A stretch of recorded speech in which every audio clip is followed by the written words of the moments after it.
No, we've done our project with her, so we bet. We bet.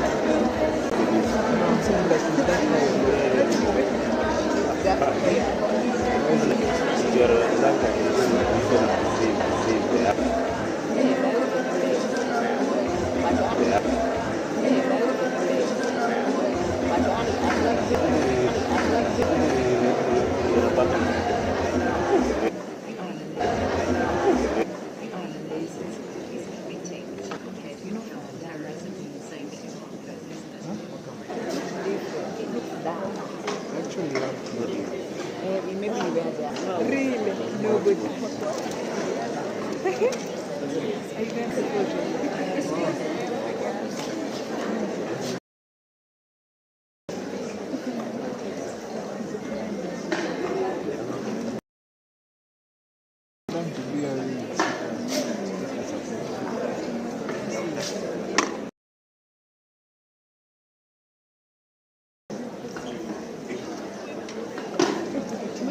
you will be telling your child.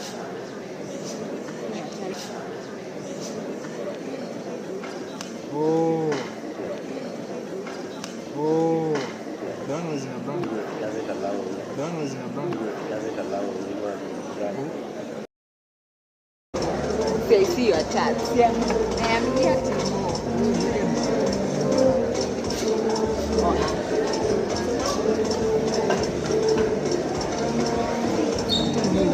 What are you from where?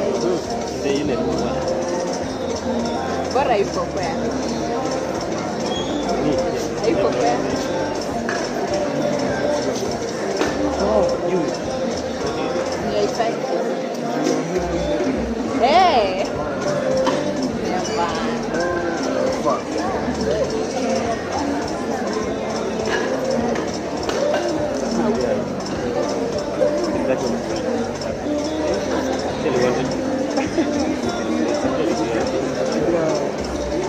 What's your name? Japan.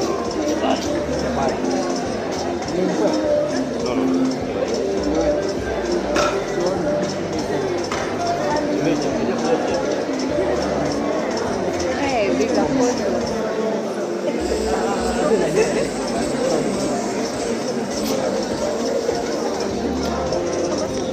I hope it's been taken.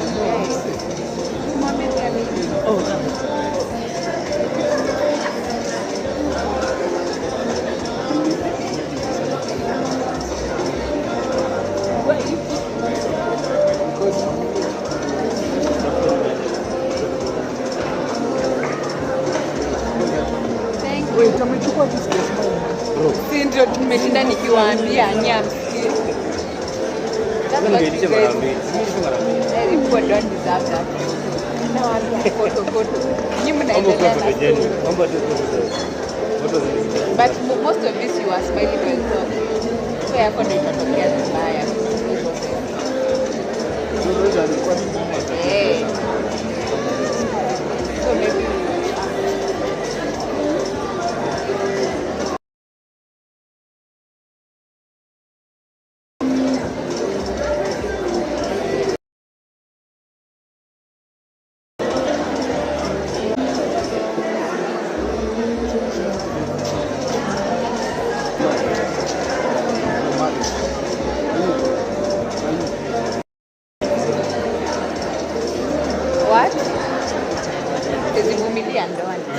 when the guests arrive, I request you all stand for the national anthem.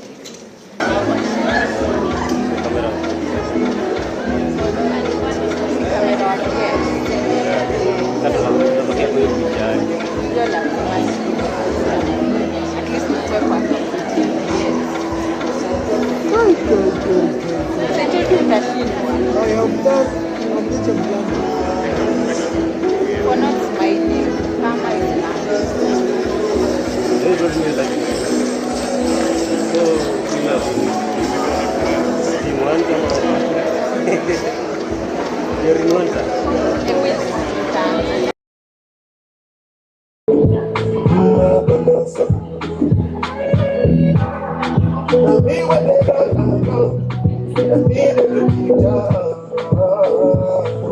You're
Baby, don't mind when you see, come give me that. Jump up on my body like animal. Dance make you feel like animal. I go lock you down like criminal. One touch feeling like 1 million. People just say what you like a cinema. Wine bandit like animal. Make sure you do nobody else.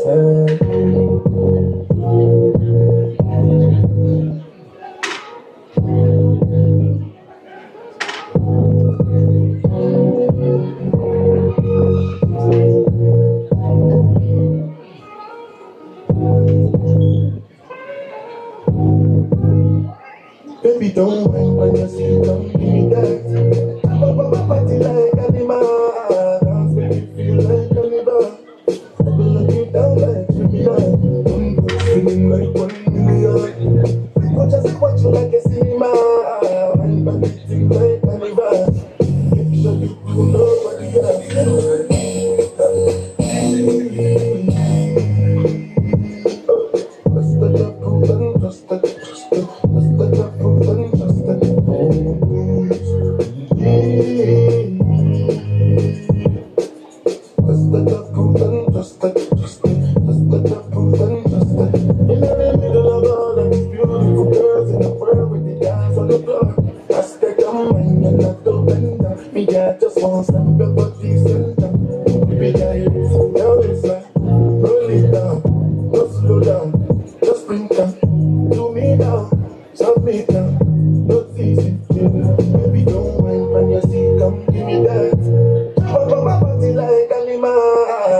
I go lock you down like criminal. One touch feeling like 1 million.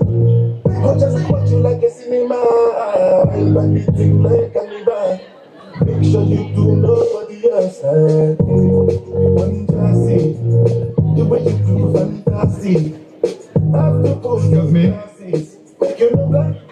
Just a reminder, kindly ensure our phones on silent mode.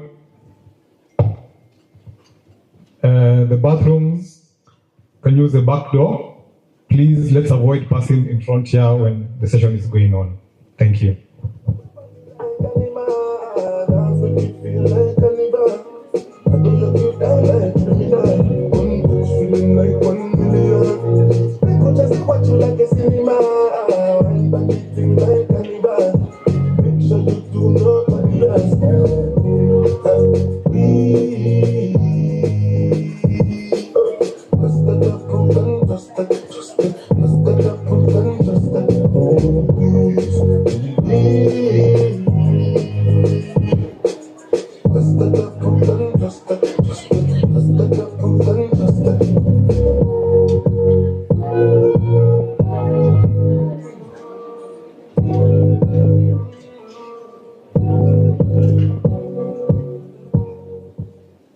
Just a reminder, when our guests arrive, kindly please stand so we can do the national anthem first.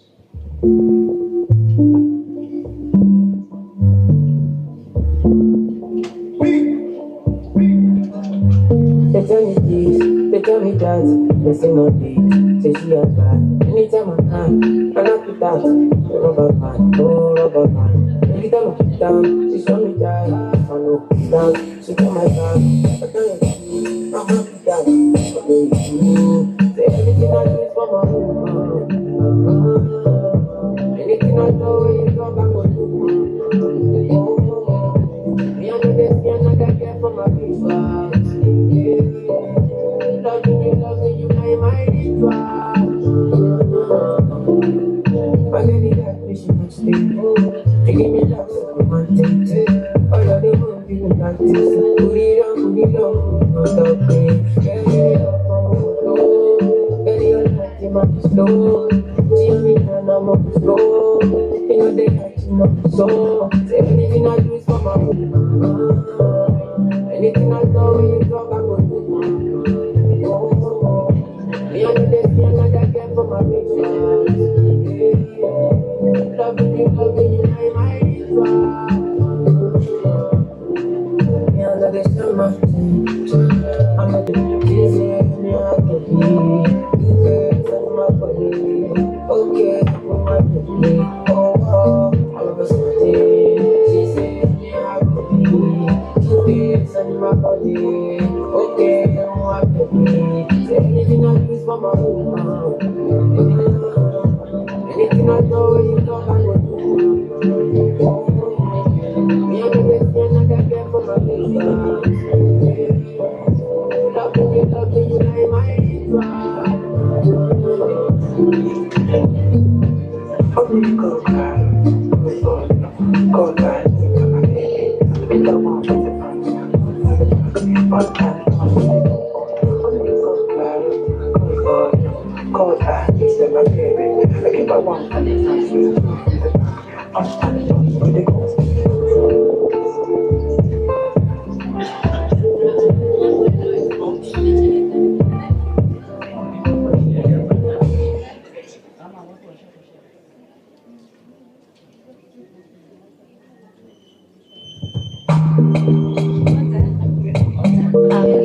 If you did not register in the KSG information sheet this morning when you are coming in, they'll be coming around. Please make sure you fill them. Thank you.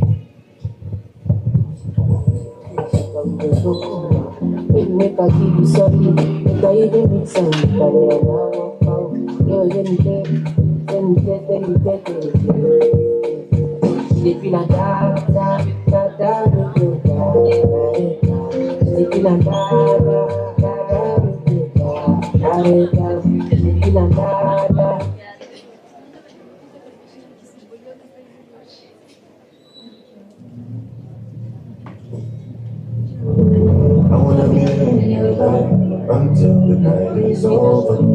I wanna hold you so tight, coming closer. It's been a hell of a life, but every single moment you were there by my side. Whenever I'm broken, you make me feel whole. Whenever I'm broken, you're there for my soul. Wherever you are, girl, that's where I go by home. Whenever you're down, I'll be letting you go. I want to be dancing with you forever. You see how the storm, take me as I am. Baby, it's magic and you got me back together. Come make I just love you, hold you forever. Hold you forever. Hold you forever. Hold you forever.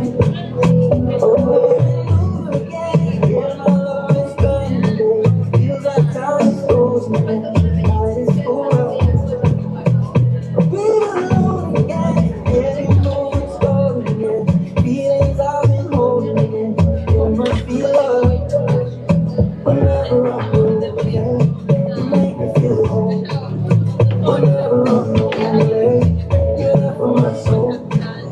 Wherever you are, girl, that's where I call my own. Whenever you down, I'll be letting you know.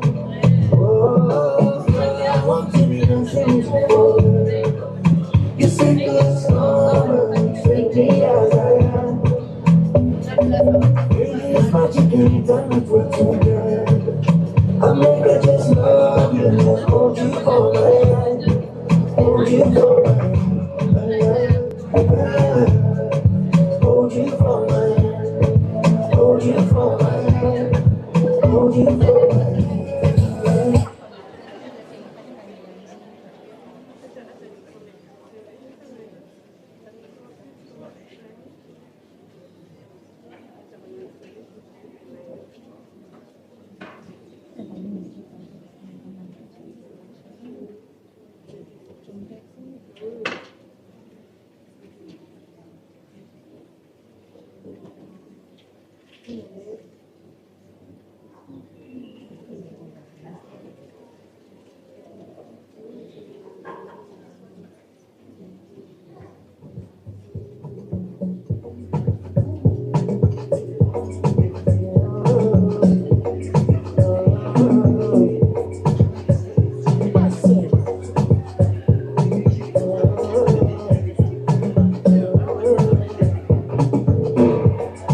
Check my energy, I'm just that for the enemy.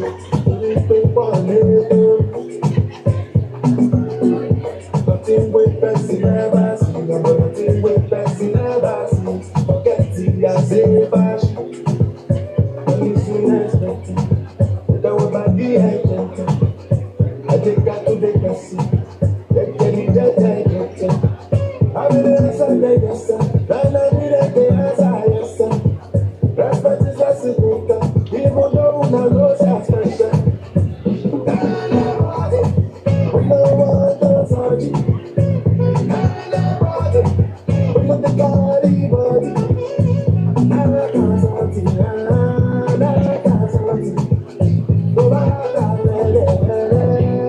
can't something. You go jump and you never go. Should I because you said I never go. I look you in my finger. I shall not say the Bible, but more I know say the Bible. When you look good, big to love. Oh, my God, I don't know. But then you are gone, but you can't even best of people. See that people jack on my body. But no one does hurt you. But look the body, body. I can't something, I can't something. Go back, I can't something. I'm soon expecting. I want my head. I think I could be bossy. Let me just take it. I'm in the Sunday, I know you don't go as I am. Respect is a simple thing, even though I know it's special. Anybody, when no one does hurt you. Anybody, when look the body, body.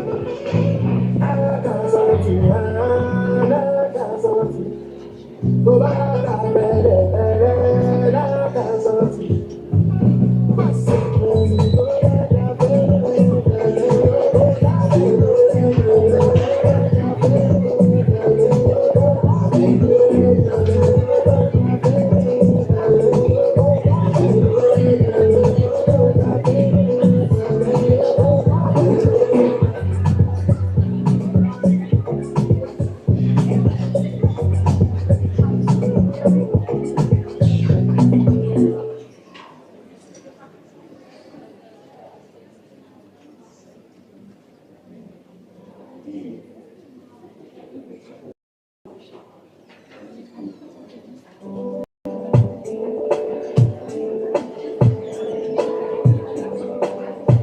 This beat ain't normal.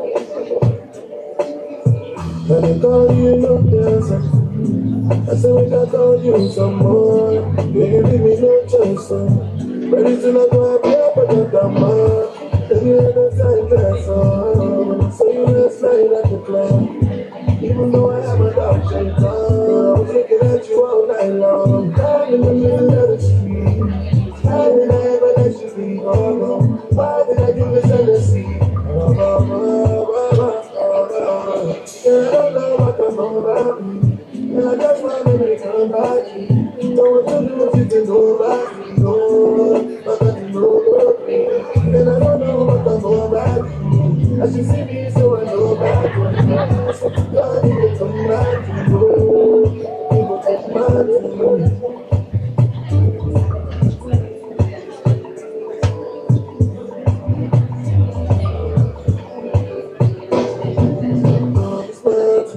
What's up, now we working. I'm out of love, something. Love, just for the love. Must be like something. Love doesn't really matter.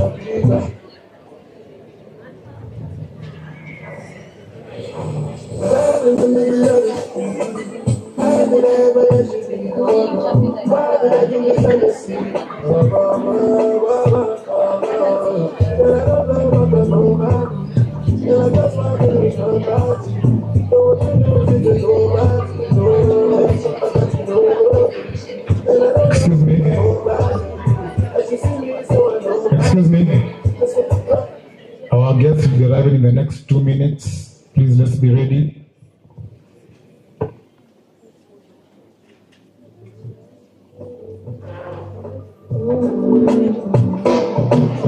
I can take this person. I can take this life and I'm trying to move.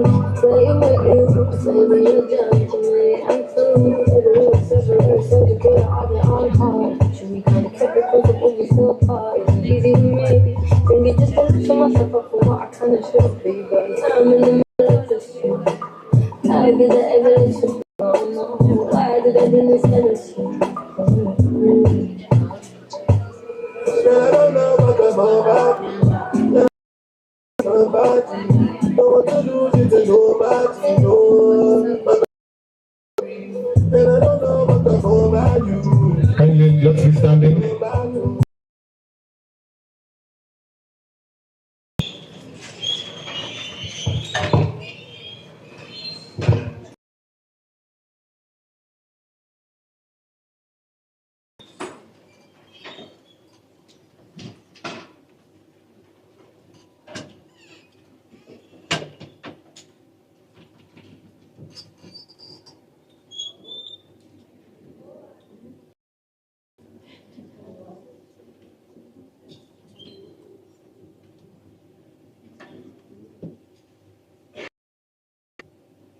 National anthem, please.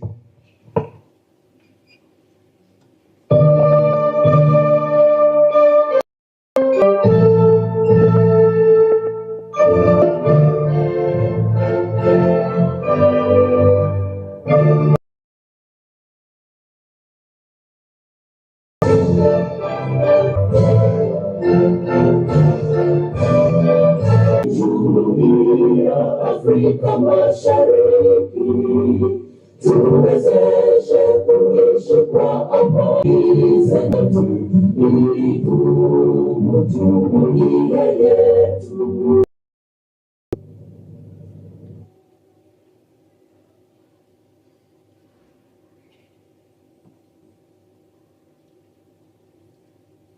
Let's be seated, please.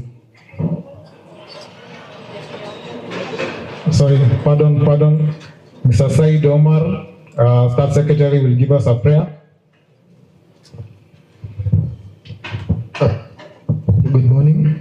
I will recite Surah Al-Fatha in English. Bismillahir Rahmanir Rahim. In the name of Allah, most gracious, most merciful. All praises be to Allah, the Lord of the world, gracious, most merciful, Master of the day of judgment. You alone we worship, and you alone we seek for help. Of those whom you have bestowed favor on them, and not the way of those who earn your anger, nor those who are astray. Amen.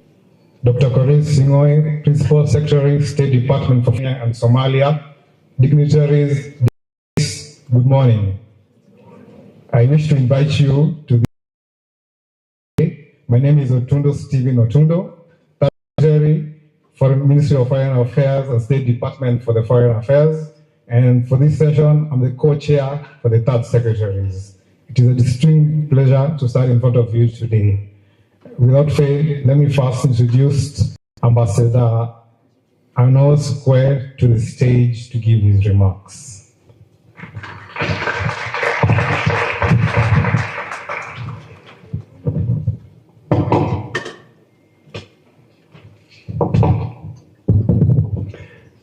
Asante sana.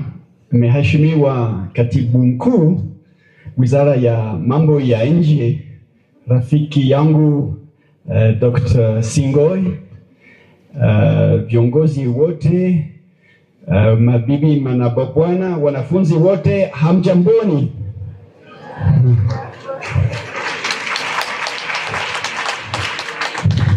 Mko poa? Sana. Mko poa tena?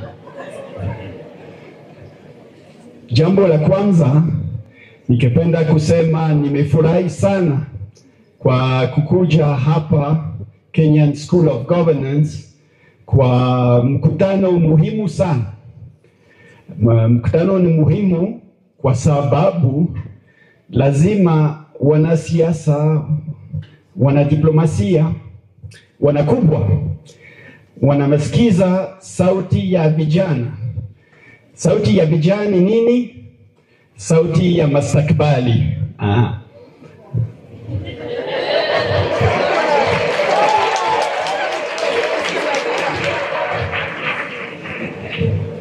Tumekubali?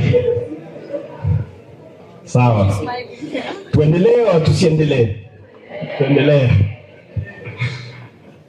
No, and I'll switch to English. But I'm very pleased to be here.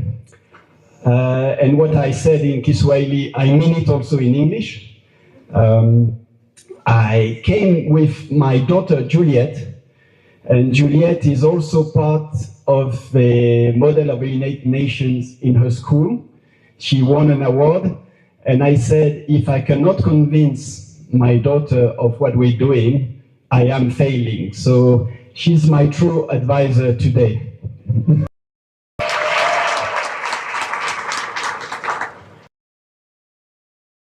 Very short, because I think the point is, together with the PA, to you and try to answer your questions. But we're doing this summit, and I think it is not Africa-France summit. It is word summit, meaning Kenya and France, but also the world, to have a conversation on how you create a path for the African continent together with partners to develop sustainably.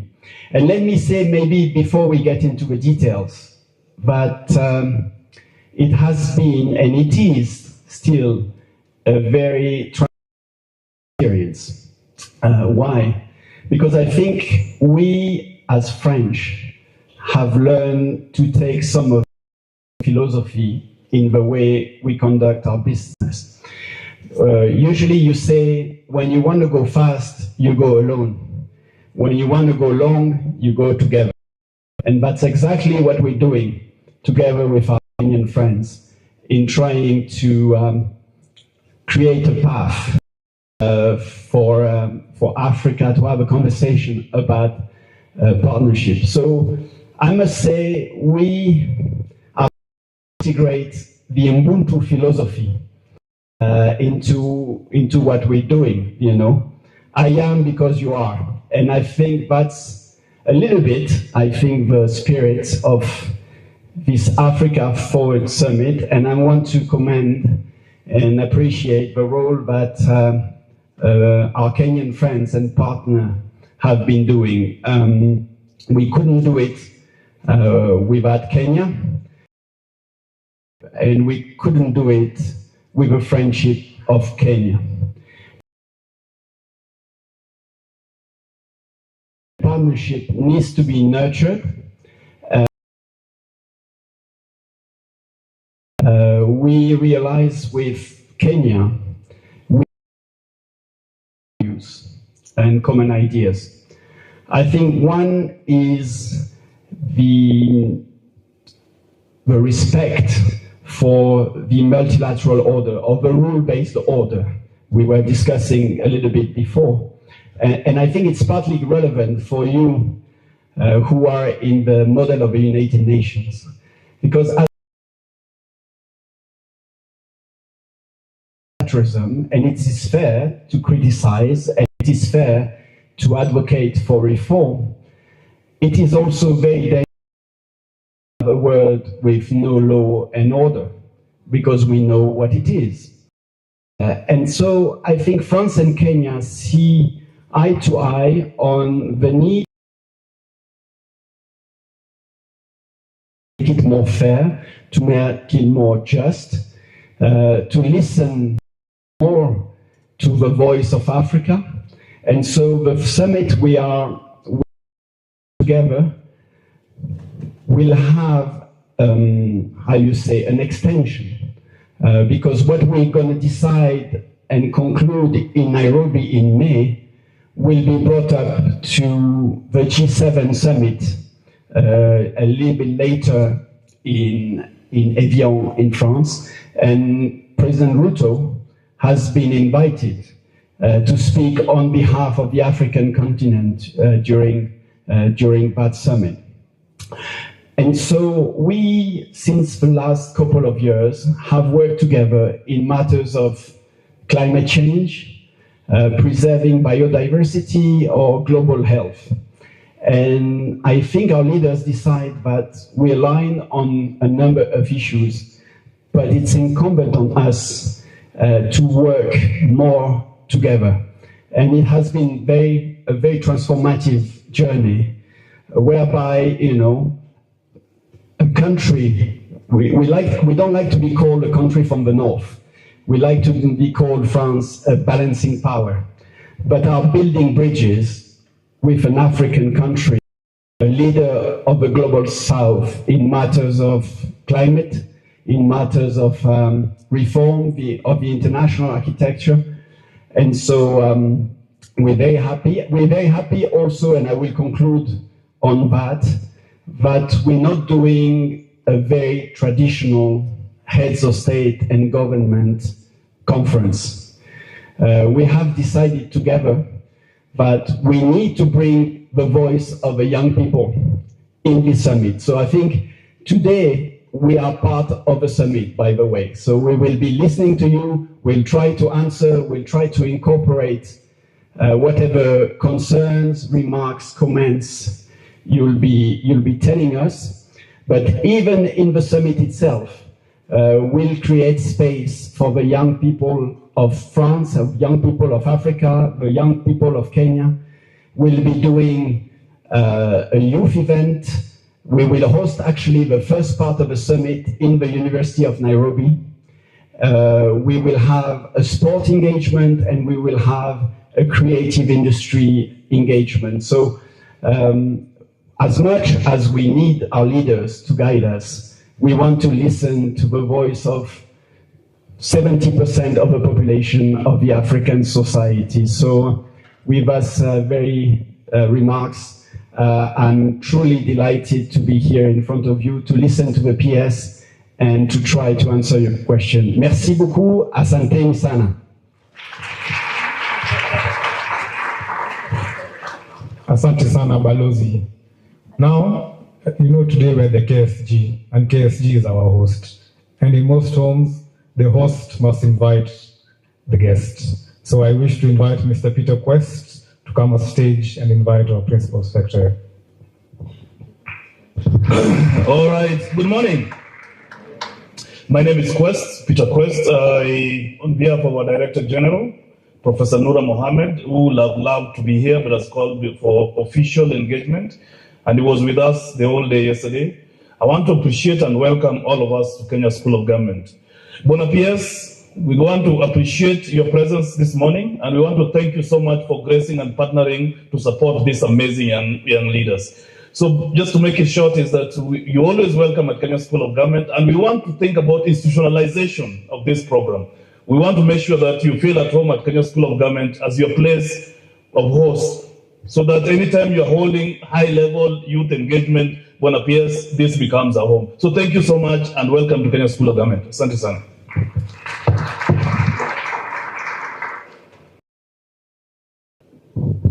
It is all my esteemed pleasure.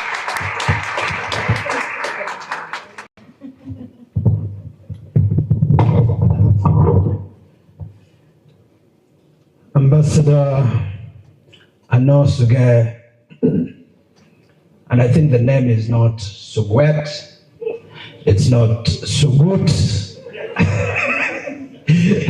Ambassador Anosuge, our dear friend, the ambassador of the French Sinenoma, my esteemed friends, I see many of them here. My friend Roni Osumba, whom I will speak a bit about later, Rob Barnett, the founder and CEO of Shujas, Peter Richard Quest, the representative of the Director General of the Kenya School of Government, the President of KMUN, my friend Simon, the leadership of the 3rd Secretaries from the Ministry of Foreign Affairs, led by Deborah Osia, distinguished friends, ladies and gentlemen, hamjambo. Hamjambo tena. So it is truly an honor to join you today at the 25th Annual Kenya Model United Nations Conference 2026. First and foremost, I should like to commend the Kenya Model United Nations, including its current and past leadership, for their remarkable dedication over the past 2.5 decades in nurturing young leaders and cultivating a culture of dialogue, diplomacy, and global citizenship amongst Kenyan youth. I want specifically to mention my friend Roni Osumba, who 25 years ago had the vision to bring together young people, young students, to think about global challenges and what young people could do to respond to global challenges, and thereby giving birth to KMUN. I truly commend you, my brother. Your vision is alive and well. And to those of us who are here today, it is important for you to reflect on this and to think about where you'll be 25 years from now, and whether it will be said of you that in the year 2026, you founded something that would still be alive in the year, I think that would be what, 2051 or thereabouts. I think that's a teachable moment. So KMUN has evolved into one of the premier youth leadership platforms in the region, and platforms such as this demonstrate the meaningful engagement of young people in global affairs is not merely symbolic, but it is vital to the sustainability and thriving of the global system.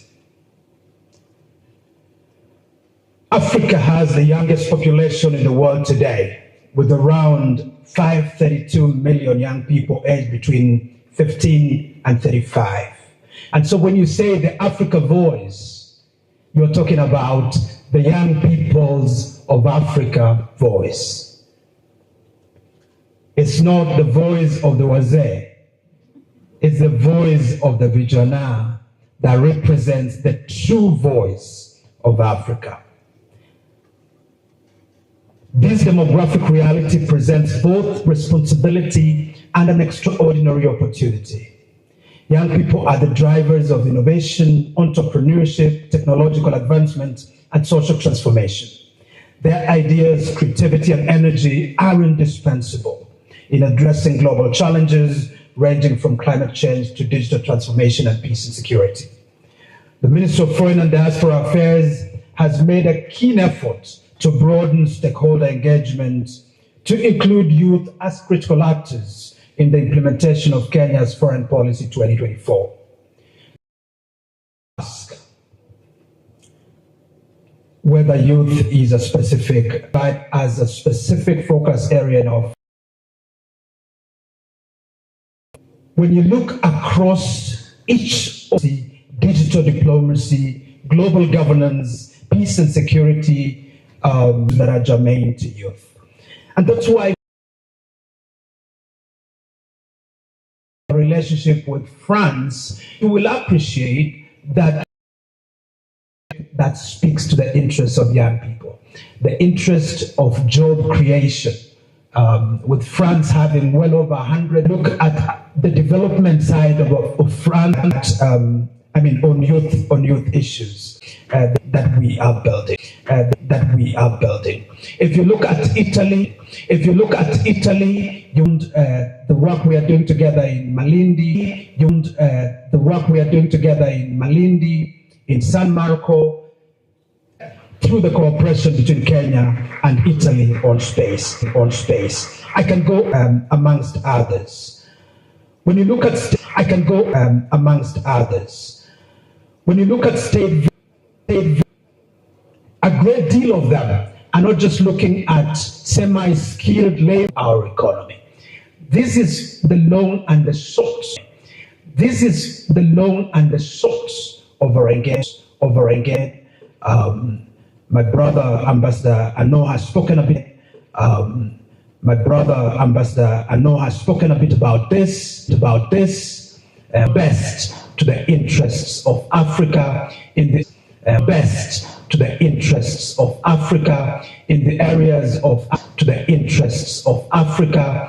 areas of artificial landscape, and so there are opportunities there.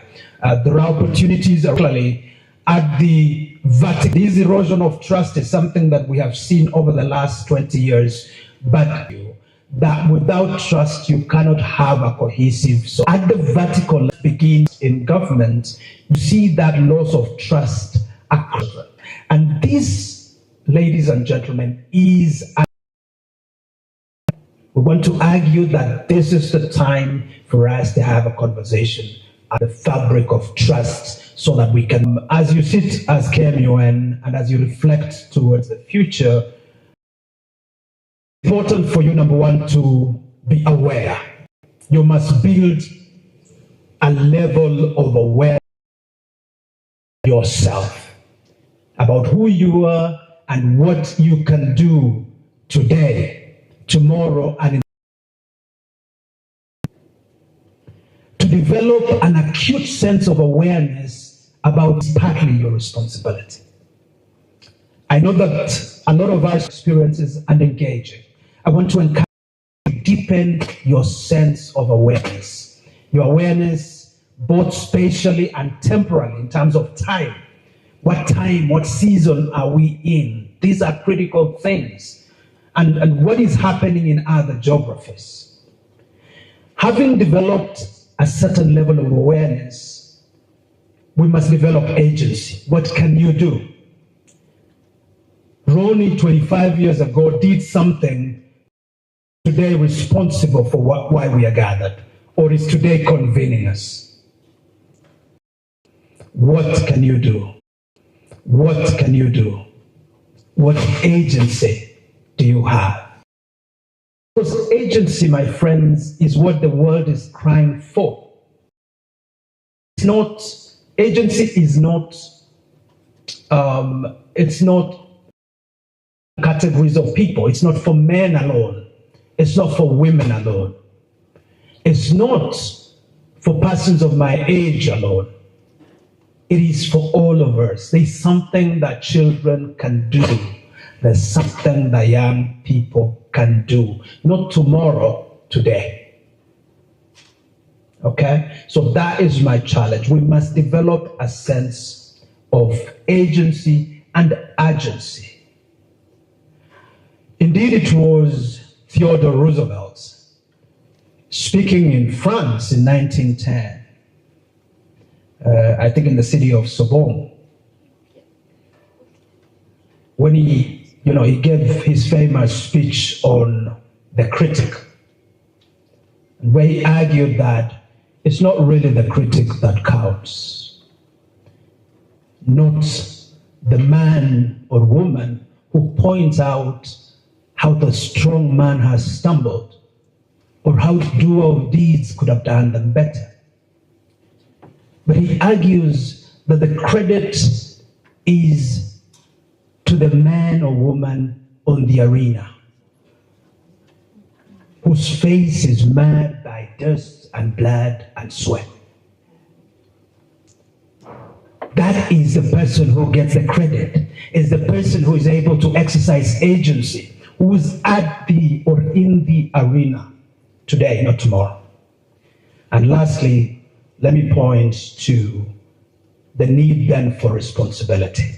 As you develop this awareness, as you engage and become an agent of transformation and change, you must do it with the full awareness of your responsibility and your responsibility to others, and particularly to embrace the notion of doing no harm.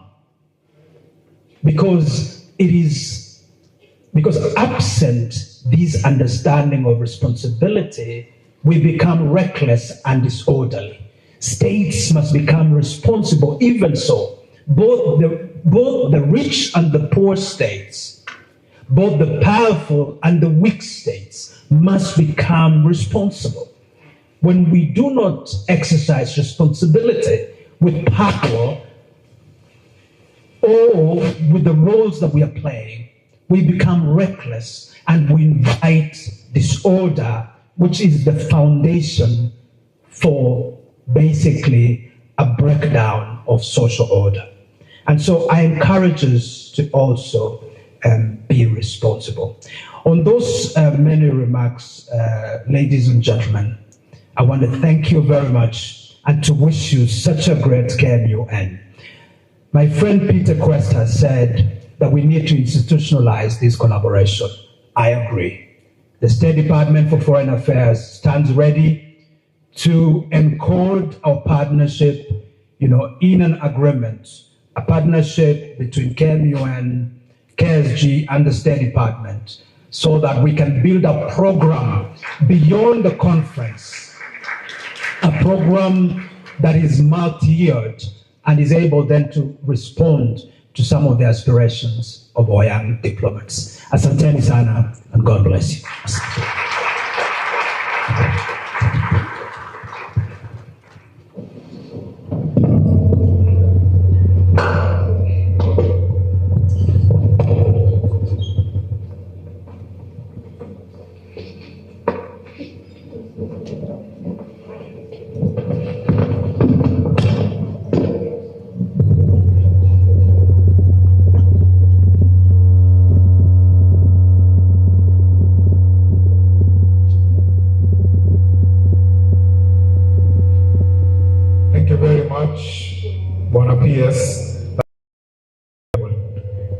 I think we haven't really clapped well enough for what. And now it's my opportunity to invite our panelists. Africa France Pre-Summit High Level Youth Segment. Kindly.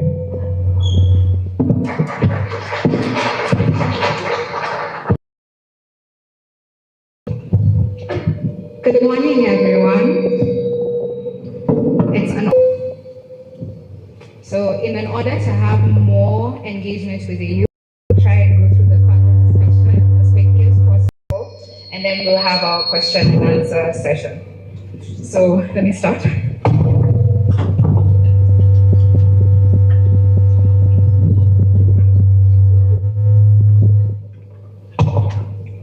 you. Okay. So for the first panelist of the day is Dr. Korir Singh. He has served as a senior legal advisor to the Deputy President, the now President of the Republic of Kenya, where he provided counsel and guidance on intergovernmental relations and coordination of international development partnerships with a focus on open governance and rule of law. Some of the roles he has held include serving as a litigation director at Katiba Institute and the founding director at the Center for Minority Rights Development. Dr. Sinwe is an international law expert with over 2 decades of legal experience both in Kenya and abroad.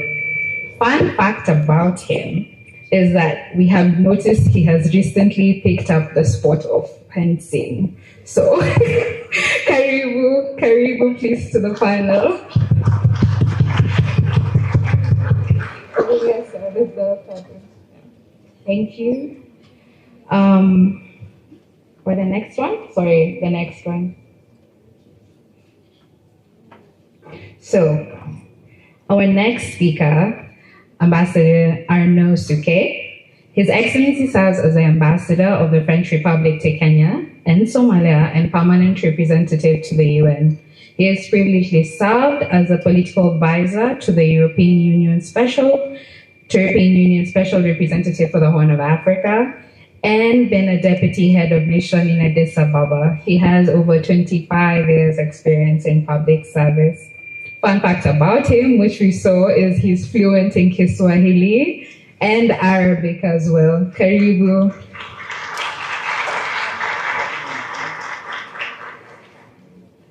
Yes, please. So our next speaker is certainly taking steps to ensure that young Africans are the ones moving first. Mr. Eric Lunani is the founder and CEO of Harman Group, where he leads research in frontier technologies, including the continent's first palm biometrics.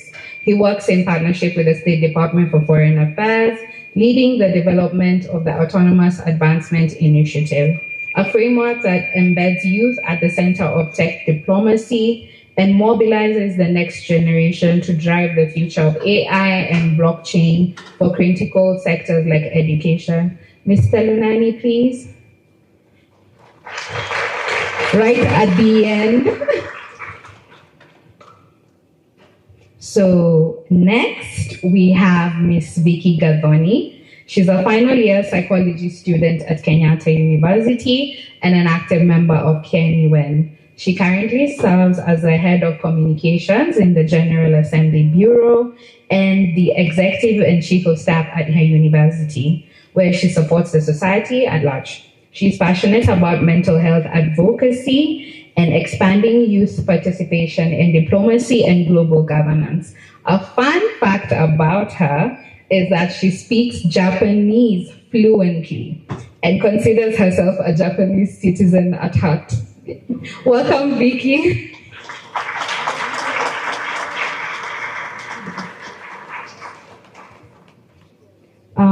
Last but not least, we have Mr. Simon Kimuhu. He is your Secretary General for the 25th session of KMUN and a final year Bachelor of Law student at KU School of Law. He's an accomplished moot court advocate and youth leader. Simon also serves as the Deputy President of the 14th All Kenya Moot Court Competition and has gained professional experience through internships at Denton's, Hamilton, Harrison, and Matthews, and Amnesty International Kenya, reflecting his strong commitment to human rights advocacy, youth diplomacy, and leadership in legal and governance spaces. Fun fact about him is that he sings and is in the Kenya Conservatoire Choir.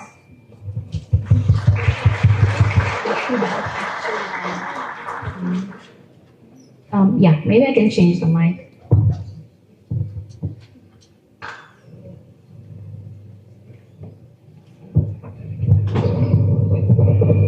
So, is it okay now? It's worse. Okay, I'll take that one. Okay, so since nobody introduced me, I can also tell you a fun fact about myself. I sing, and when I was in uni, I was in a band. Thank you. And just to give you a background, allow me to read a brief on our discussion today. So in preparation for the Africa Forward Summit that will be hosted in May in Nairobi, the Ministry of Foreign Affairs saw it fit to engage the youth and have this platform with KMUN. Our discussion will largely be on two topics: youth innovation and digital transformation, climate action, energy transition, and green industrialization. As the PS mentioned earlier, approximately 70% of the population in sub-Saharan Africa is under the age of 35. That is over 532 million young people who are active in this space. Africa's digital economy is also on a sharp upward trajectory, projected to contribute $712 billion to the GDP by 2050. It's therefore important that we're engaged and informed in this space. So, start with the Principal Secretary. Kenya has certainly positioned itself as a regional leader in digital innovation and emerging technologies. These are tools that we use to drive the national agenda, as well as accelerate the achievement of the SDGs. In the context of Africa-France cooperation, how is the government of Kenya partnering with the French Republic specifically for the youth development in this area? Please, sir.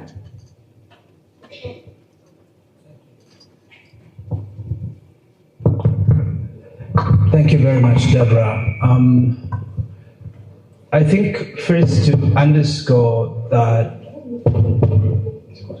Kenya, of course, is a leader in science, tech, and technology. I think there are many examples to give, and Lunani here can give you sort of a better sense of it. But we have a very robust tech ecosystem in Kenya. Very many young people are playing a role in that space. And government has put in place policies and regulations to enable the, I think, optimization of this sector. Within the context of our partnership with France, I did allude to the work or the support that we are receiving from France towards the University of Nairobi to expand and modernize the university's science complex. And that includes, obviously, the technological underpinnings of that. And Ambassador Suge can speak to that. Thank you very, very much. Thank you. But maybe just... Okay, yeah. No, thank you, PS, and I totally concur with what you said. Kenya and Nairobi being a very tech-savvy place that attracts a lot of attention globally. And you allude to it when at PS, one of the most sustainable investments we believe we can make is to invest in human capital, to invest in people. Why? Because as much as physical infrastructure is needed, and we won't deny it, but investing in people is really a two-way street, because you invest in the capacity of people to innovate, find solutions that are not nationals in essence. You know, when we're talking about tech and AI, it doesn't really matter where you're from. The question is, did you have an enabling environment for you to innovate and create solutions? So we believe that this investment we're doing together in the University of Nairobi will enable innovation and creativity in Kenya, but also globally. And that's why we have this partnership within the University of Nairobi, together with the best science and engineering schools in France, in Paris, some of them being ranked fairly high in the Shanghai ranking. And we're doing together a new science and engineering complex within the University of Nairobi in Chiromo. And this new complex aims at training the engineers and the scientists of tomorrow to contribute, as it has been said, to the green industrialization in Africa. But Africa industrialize is good for Africa, but I think it's good for the world, and so that's our modest contribution to it. Thank you. Thank you, Beluzi. You've answered actually the question I was about to ask, so that speeds things along. So, Mr. Lunani, could you tell us a little bit of what you do and what your role will be at the upcoming Africa Forward Summit? Yeah, thank you. I'd just like to prefix this. I've had the privileged opportunity of working with the PS at the office. I could tell you, like, internally, his efforts towards the youth, it's incredibly, he's deeply invested. Over the past, year or so, we've worked together. We came sort of to come to agree what kind of framework can we use to give, young people a platform where they could be able to at least advocate for some of the emerging challenges that most of us are taking for granted. For one, we've heard a lot about this whole thing surrounding AI. It's a buzzword, but now there's a really, really critical reason for young people to convene around attracting investments, attracting talent as well in the development of this. So that's led up to obviously the cooperation. We'll be organizing a side event during the Africa France Summit. We'd like to welcome young people. We're gonna select about 15 of the top entrepreneurs. Then we curate the room with the right kind of partners to sort of enable and push. So a lot of gratitude obviously to the State Department and obviously France for helping convene this. Yeah. Thank you so much.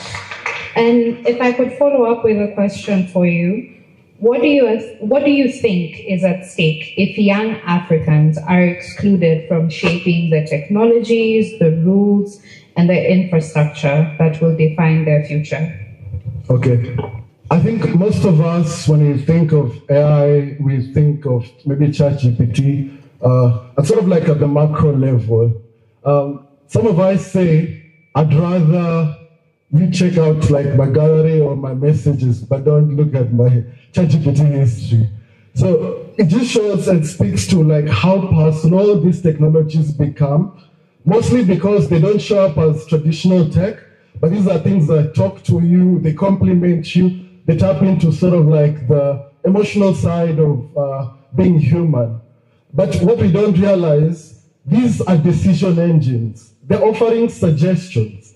Most of the time, it's, I want to write an email of this form. I'd like you to come up with an email. And you just approve and say yes. But you will never really understand where the context of that is coming from.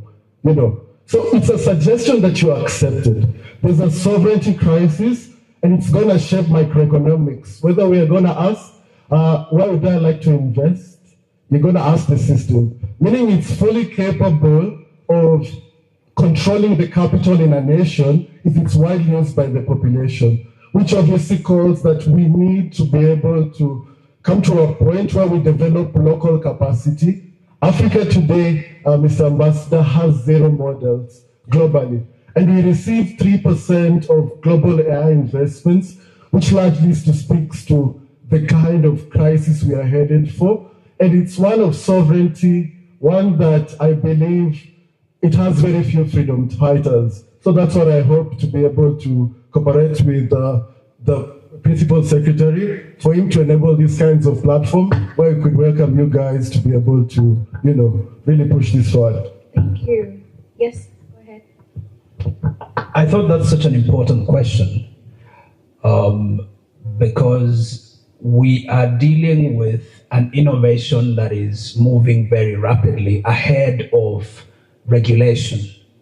There are very few regulations that not only enable but also ensure that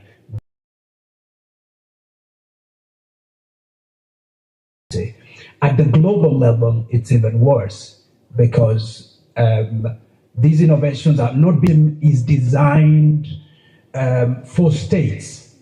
The rules in global governance, and in the recent past, the United deployment of AI, for example, in Nairobi in November last year, we did.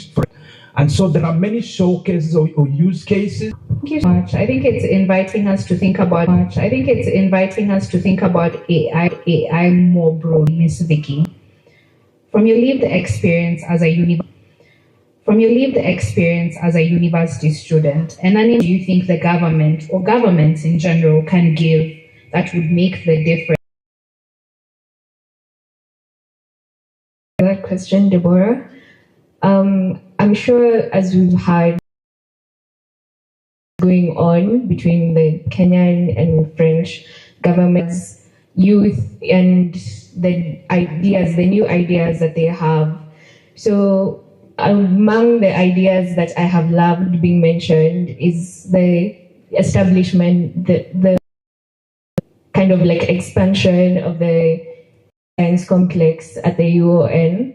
So with that, some of the challenges that we find is limited access to this digital innovation spaces, where there's limited innovation labs and research facilities, and even internet access in some areas, where you find that about only 38% of Africans in general have good access to good internet, so that be able to specialized training where global imbalances. How will France ensure that the high standards required by the global north do not become SMEs? Specifically, is France prepared to lead in establishing a sustainability transition? Nigeria's pioneering adoption of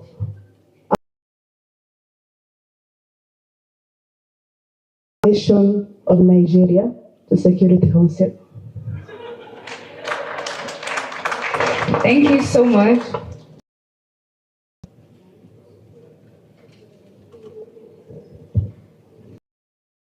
I wasn't prepared to answer a question about Nigeria, but let me try. 7 is partly relevant. As you mentioned, France, and I think it's one of the important elements in 7 countries, which are the but will take place here in Nairobi, is an important milestone. And I think Kenya has a special responsibility because Kenya G7 works with the G7 members, and the chair of the G7 to invite partners to contribute to the work stream. And so Kenya has been invited, and it's not only at the heads of state, but I think Bwana PS we call a Sherpa, meaning he'll be part and parcel of the working stream of the G7. I think you'll go to France even this month. And one of the main issues that we want to bring from Nairobi to France is this very issue of the reform of the financing for development. And we cannot do it, only as France. And we cannot do it, only as France. That's why we want a strong voice of Africa in Nairobi. We want a strong voice of Africa in Nairobi. That Africa comes up with some strong united proposals. But And so it's critical, I think, it's during the COVID times. I believe this issue for development will be critical. We know that public funding overall, globally, is dwindling. So how can we mobilize public and private funding? What are the mechanisms? And I believe can bear some outcome, hopefully, that will be taken into the G7 context of Nigeria. First, will be here in a few months. Forward some of the challenges that you have raised. What your question is asking is, you're seeking to problem on the global south. And I think it's a very important conversation. It's a conversation we've been grappling with since the Africa Climate Summit. We took that conversation back to Paris, and now it's back again to Africa. I want to assure you that the idea of just transition is to say that capital from the north and with technology from the north to Africa being able to access its energy needs, to carbon-based energy sources, which of course will lead to more pollution, with the consequence that our climate will just burn more, and that the climate crisis that we are dealing with will be exacerbated. And so we're trying to sort of have a conversation around how we can share this burden in a fair fashion. And I think your question invites us to think more concretely about, about some of these issues. And we look forward to carrying this conversation forward with you. Thank you very much. Thank you, PS. Thank you, Ambassador.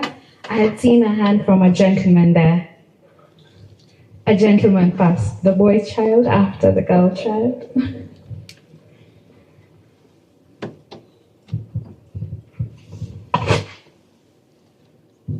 Hello, good morning. I'd like to take this opportunity to thank you for your time. And my name is Ian Kanku. I'm from KCA University, pursuing a bachelor's in international business management. And my question is directed to the board, and I go mainly by the topic where we're talking about empowering the global south. And since you've talked about the youths, some of us, basically myself and I know many others from here, are looking into startups and want to business orient startups, and are really engaged in terms of finding funding and knowing what are the necessary skills to progressively establish our startups into international levels, in that we can also be globally recognized in terms of our own businesses, and creating also more job opportunities for our fellow citizens. Thank you. Okay. Anybody want to react to that? I think I want to just focus on one element, which is on the fact that a lot of young innovators face the challenge of intellectual property protection, particularly in the tech space, where young people innovate, is appropriated, and then suddenly you realize that it's being deployed at scale. Meanwhile, you have not been engaged, you've not been compensated, etc., etc. So it's the area of intellectual property protection is one of the areas that we are working very hard on, under World Intellectual Property Organization, within WTO, to ensure that young innovators' intellectual is protected. That is the one thing that I can say that we are working on. Thank you very much. Yes. Very important point, which is financing and funding for young innovators. But de-risking, I think, the cost of capital for young entrepreneurs when it comes to startup. You'll go to the bank and they say, oh, this is too risky, or what's the question you'll be, or the answer you'll be given if you go to a regular bank, and banks work on risk assessment, and I don't blame them. So we've been trying, and it's an attempt. So, and I think you mentioned the Digital Africa program in sort of giving comfort to some of the banks to be less risk adverse when it comes to funding young innovators and creatives.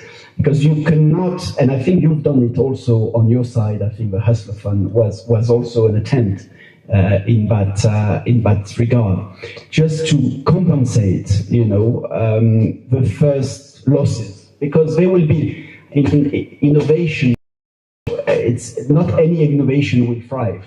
You have to, and you have to take that into account. So I believe, the banks, being public, multilateral, private, commercial,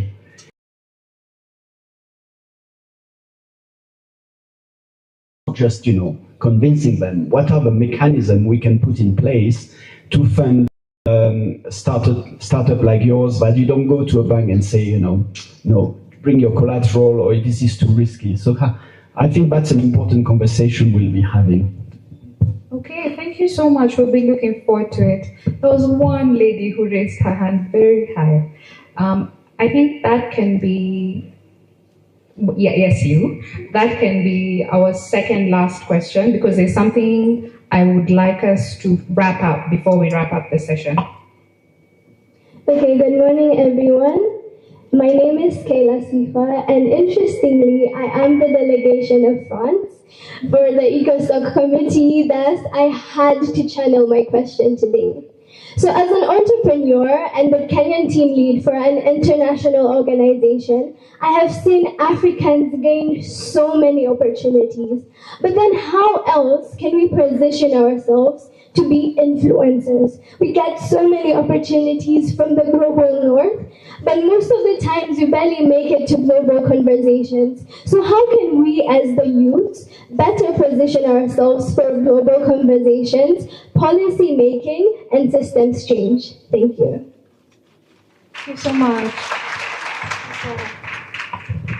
I don't think I can answer a question from France to France, so I think I'll defer to Kenya.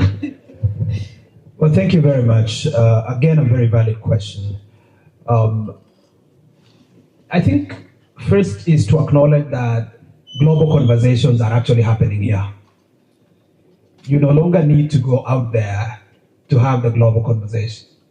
That's why French Africa Forward is happening here. Okay? That's also why we are doing more to bring more global convenings here, convenings that have an impact on different sectors. We had a convening on safe schools, for example, just a few months ago. We've had a couple of convenings on the digital, on the digital sector right here in Nairobi. We are hosting a huge investment summit here in Nairobi next week, and on it goes. So first, we are densifying the place of Nairobi as a convener. And that already gives you platform. So the issue is, the platform is there, are you organized? And that's why earlier on I was having a discussion on agency. So there is real need for young people to get organized. Second, within the AU infrastructure, in the pursuit of implementing Agenda 2063 of the African Union, the AU is also really doing a great deal of convenings. And in the recent past, we've hosted as AU a joint meeting between AU and the EU, for example, AU and India, AU and China, AU and the United States, amongst others. So those partnership convenings, some of them are happening here. Others are happening within different capitals of Africa and the host, the host nations. In some, there are opportunities for young people to participate in those partnership meetings, but that also requires early planning in terms of identifying the opportunity and beginning to work with us at the ministry to be able to ensure that you can be able to seize those opportunities. But yes, we are more than happy to have a discussion. If you're looking at specific ideas for participation, I think we can be able to have that conversation. Thank you very much. Thank you so much. So a gentleman. Oh, sorry. I think this will be incredibly relevant. Like as mentioned, he's actively involved in this. So I mentioned this during May 11th. There's gonna be an event, especially for the young guy who asked regarding the opportunities for funding, right? I think we need to stop the whole approach of asking at least the state, what can you offer us opportunity, So like you mentioned, coming up with the solution first, then we could ask what they could supply. What backing does the state have? What leverage does the state have? They can convene presidents. They can convene people in the development finance and all forms of people. They have that convening power. So I think as young people, that's especially what I'm centered on. How could we create an independent partner with government to provide an enabling environment? I believe it is also important to have youth-to-youth conversations. And I don't like, this whole, I think we need to go beyond, kazi kwa vijana, pesa kwa wazee. We need to have youth-to-youth conversations, and yeah, exactly. And globally, I'm not saying only in the Kenyan context. And I say that because I see Nairobi a little bit like building on what the PS was saying and what you're saying. Nairobi attracts a lot of innovative entrepreneurial people from globally. And I'm actually quite excited to see, I was asked to see, because France has, a big African diaspora. We have almost 10% of our population who is from African descent. And I was asked, identify the French diaspora in Nairobi. And I was looking at France, Kenya, who is French Kenyan, and I said, not many. True, but we could see a lot of French Africans actually being here, having invested in the tech space. I have in mind somebody who has created the first sovereign AI company. She's French and from Central Africa. And we can see there's many of those. And I believe we need to, as the PS say, to structure. But we give platform that the young people of France, those young African people, can actually, they speak the same language than you. They speak the language of youth, and they speak the language of AI, tech, and innovation. So the question is, how can we structure that together, that you can meet, you can innovate, you can collaborate, you can create together? Thomas, we appreciate it. On to a final question. Sorry, that gentleman there, right behind the camera. Yeah.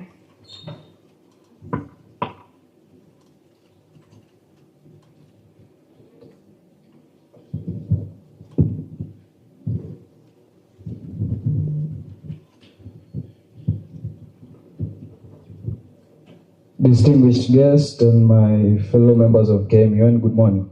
Morning. Thank you for this opportunity. My name is Neville Ngaira. I am a student of international relations from the Maseno chapter. Now, my question is for the ambassador of France, but it is premised. During his speech, he mentioned that the partnership between Kenya and France is at the heart of championing for reform globally. Now, my question is this. What exactly is France doing in terms of getting other partners from the global north towards implementing a better financial architecture globally, not just for innovation and tech, but when it comes to now financing countries and nation states. I believe the ambassador is in a good position to speak for the global north because France is also a member of the European Union. They have strong ties also with the US, Canada, Australia, and so on and so forth. So I believe they're in a good place to answer that. Thank you. Thank you. No, thank you for your question. I think I mentioned the Africa Forward Summit and the G7 are just also a continuation of the work we've been doing together with Kenya on that matter. It started, I think, in June 2023. We did the Paris Pact for the People and the Planet, and then we went to Nairobi for the Africa Climate Action Summit. And basically the premise of that conversation is that nobody should choose between climate preservation and economic development. You should not have to choose between preserving the planet and basically creating wealth and industrializing. So it's a difficult conversation, but basically it boils down to, and I'm not talking about private sector here, even though it is important, it's about reforming the IMF and the World Bank, how they support. It has been mentioned just energy transition in the global south, because the global south has not been contributing to global emission, and yet to the point of the PS, countries in Africa don't want to industrialize using fossil fuel as the industrial world did. So how do you factor that in? And I think it's a lot about also reform of, well, it's a bit technical, but I think since you're in the model of the United Nations, I'm sure you're aware of that. It's the reform of the multilateral development banks and how you prioritize just energy transition in your financing schemes. And so it's a broad conversation. It's not an easy one. I must say, the global north, as you call it, is not aligned. But certainly as France, as Europe, will try to leverage our European influence and partners to push that conversation forward. There's concrete examples, frankly speaking, and it may be less in Kenya, because Kenya is already very virtuous in terms of energy production. 90% of your energy is from renewable, which, by the way, gives you an edge on AI, because AI's data center are very energy consuming. And so investor in AI will be looking at the carbon footprint, and I believe Kenya has an edge on that. But some other countries in Africa have more of an energy mix based on fossil, or even worse than fossil, charcoal. And so we have designed, together with like-minded partners, programs whereby it's a transition, so it's not going to happen overnight. But countries go from having a charcoal or a coal producing energy to more renewables. And through different development instruments, we start putting that. I can quote like South Africa, for example, but also Senegal, who has discovered major gas reserves. And how do you use that to channel it in a more green way? So it's not only conversation at the global level. It's also you design country-specific program to fund energy transition in Africa. Thank you so much. So thank you so much for your engagement. We appreciate it. We need to wrap up the session. So just one question, and it's to Lenani. Simon has brought up the fact that it would also be useful to have some kind of Africa-France diplomacy platform that could endure beyond the summit, not just for the Africa Forward Summit, but something that will serve the youth beyond the summit. And is there anything in the works for that? Perhaps you can tell us if you're working on anything like that, and you can also tell us if the KMUN will be invited to participate in the Africa Forward Summit, and yeah. Okay. As I mentioned, initially, we're working on a framework. that gives the whole sort of like centering its leverage. Yeah. One of the most incredible things, obviously, with working with this office, you might be maybe like a super young person, you might not have experience, but the thing with the ministry, without I've realized, a lot of people are, they're willing to put you so that that could be your initial sort of like stepping stone into sort of like the larger objective that we think young Africans can sort of like help this. So yesterday I had a session with the Secretary General on how we could, for instance, work with now the MUN. So we do hope like we'll be able to like ascend into like our framework. Then we find, we discussed earlier on some form of like institutionalization, how we could coordinate that. Yeah.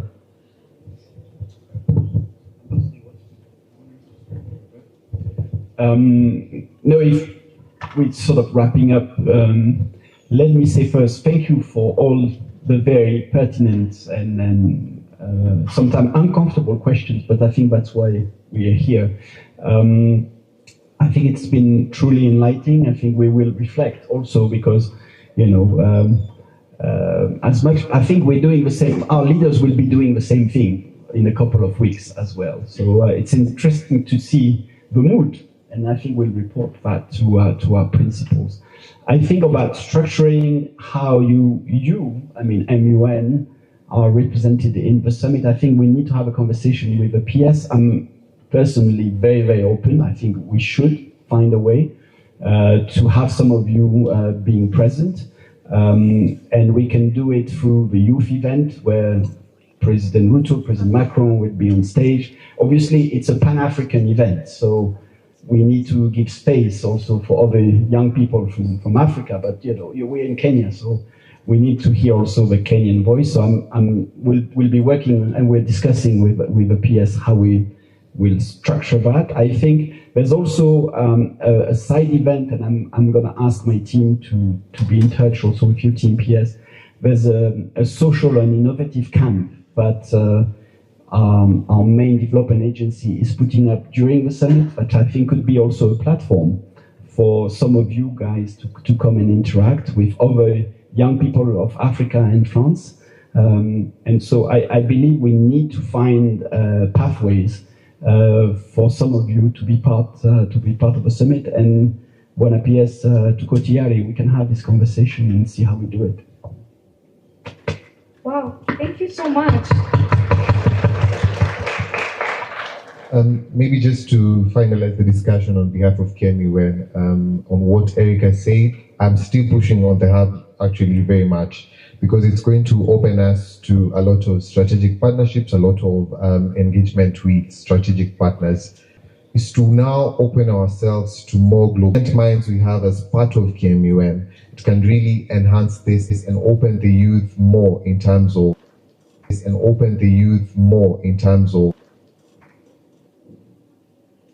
Thank you so much, everybody, PS and Balozi, Alapelpi, if you don't mind, to remember this occasion. And lastly, before the Lapelpines, I was wondering if you would like to come and say hi.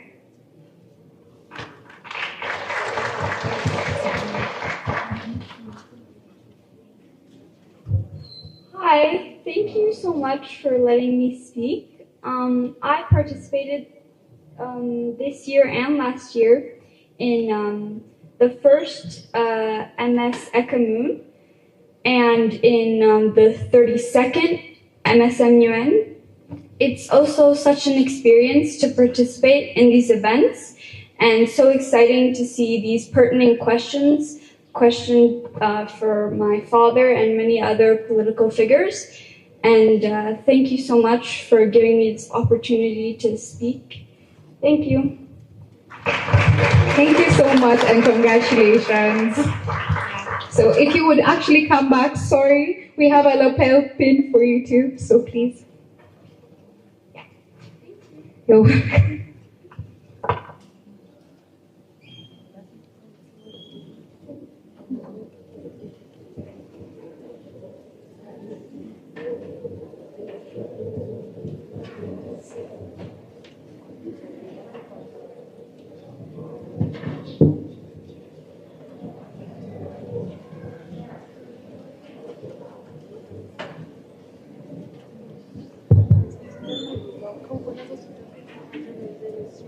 Nikutumie.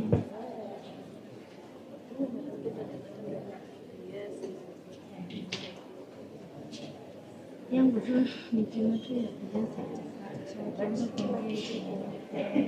basi majina zao na mahali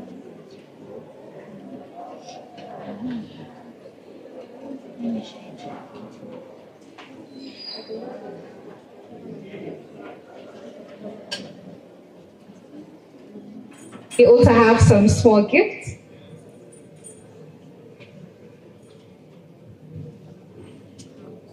Three?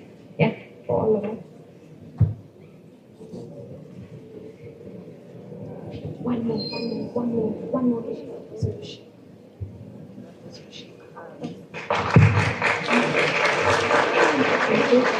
If the other panelists would join them, please. Lunani, Vicky.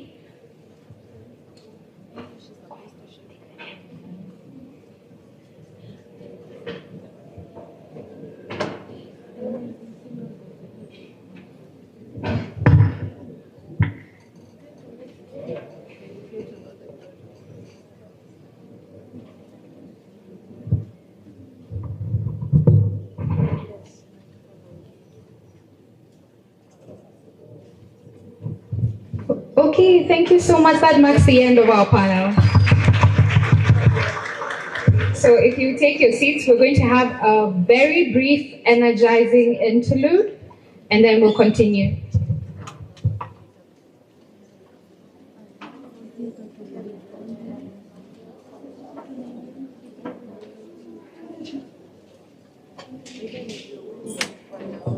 Who is that guy? Nimrudishie charger.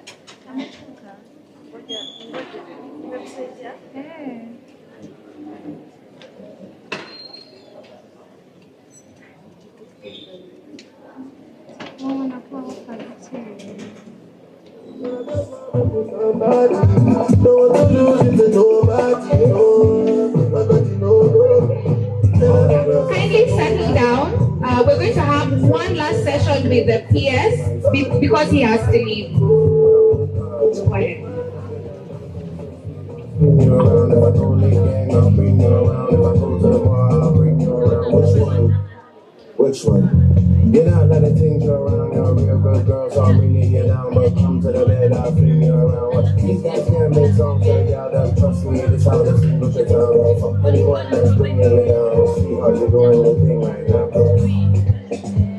Yeah, all the girls that came for the shoot, come put two hands for the DJ booth, and wind your waist for the real good dude, and you want to send to your ex, which one? Okay, guys, let's settle down, please. We finished the session. Everybody, please be seated. God forbid the girls trying to have fun. I got ex if you want to take her. You want to have sex if you want to make up. Which one? Which one? Got a fairy thing and I got which one? A G-up thing that I bring snitch round and I got good girl snitch one. Too many girls now I got switch one. Turn the whole town to a 20. Kindly be seated. We're about to finish. If you're standing, please find a seat. I got a chopstick for your one ton. Tell me what you want, what you really, really want. Brooklyn, it's not just a jackpot. Hey, all the girls that's here for the truth, come put two hands on the DJ booth and wind your waist for the 6-side you. Okay, so Rod here from KMUN is going to take us through the next session. Go ahead, Rod. Good morning. Good morning, everyone. Good morning, everyone. How are you feeling? How are we feeling? I'd request everyone to please stand, stretch, say hi to your neighbor, and then remain standing. Everyone, please stand, please stand.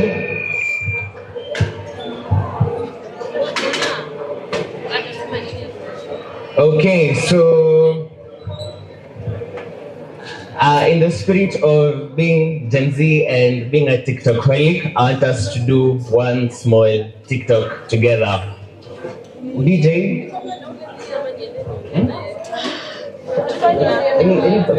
I'm waiting for... Waiting. Music, please. Okay, you'll do as I do. It's a simple one. Yeah.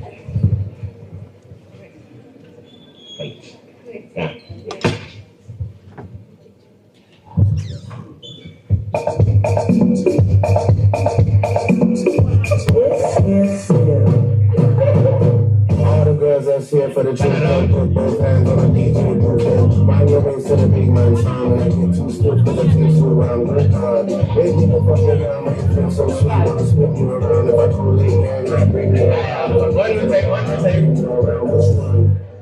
Which one? You're not letting things go around, yo.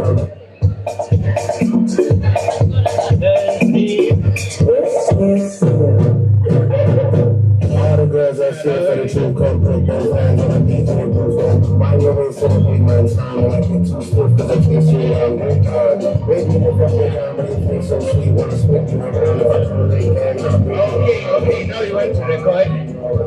The moves is as simple as that. You just turn around and then 1, 2, 3, 4. So we want to record. No, it ends there. It's that short. Yeah, that was practice. Yes. Now we record.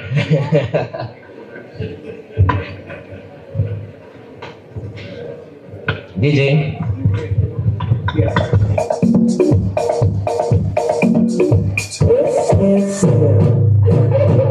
All the girls that's here for the truth, come put both hands on the DJ booth. Mind your waist to the big man sound, and I get too stiff cause I taste you around good hard. Baby, the fuck you got make you feel so sweet, wanna spin you around. If I pull it again, I'll bring you around. If I go to the bar, I'll bring you around.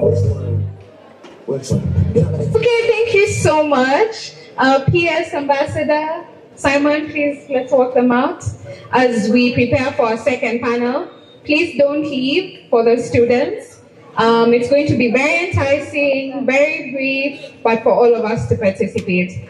So if I could, for our second panelist, Bev.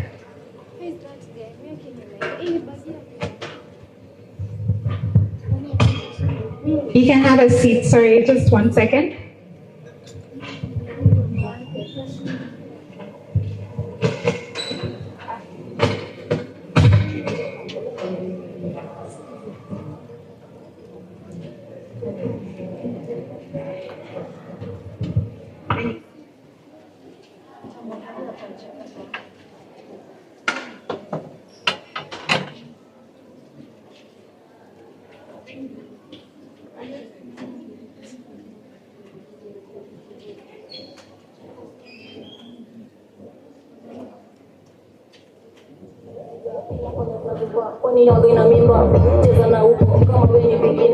Kindly do not leave the room. DJ, reduce the music. Kindly do not leave the room. We want to start our second panel. So, good morning, everyone. Good morning, everyone. So, our second panel is the Pre-Global Trust Summit, a youth panel. And my panelists for today would be, number one is Miss Beverly from the State Department of Foreign Affairs. Let's clap for her. Our second panelist is Mr. Rob Burnett, the founder and the chair of Shujaz Incorporation. He is a 2 Emmy award-winning network of social ventures that uses storytelling, research, and data to engage millions of young people across East Africa. Kindly let's clap for him. Our third panelist is Dr. William Muriizi. He is a senior faculty in entrepreneurship, strategy, family business, and an active researcher and a management consultant at the Strathmore Business School. Kindly let's clap for him as he comes to the front. Our first panelist is Miss Mercy Nyaga, who is a Pan-African youth champion at One Africa.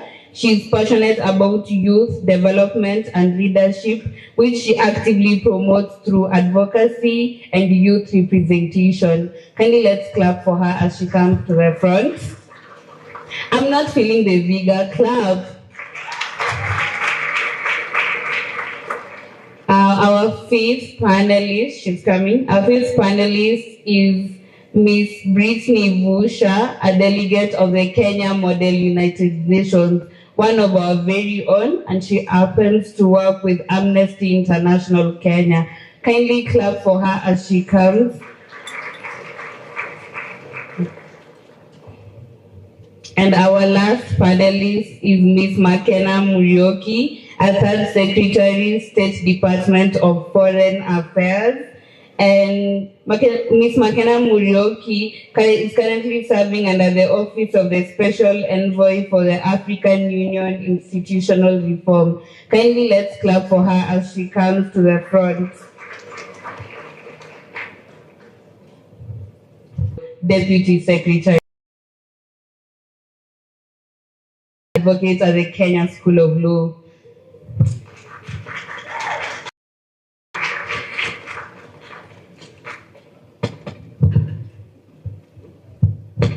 Our session will be brief. My first question will go to Ms. Beverly.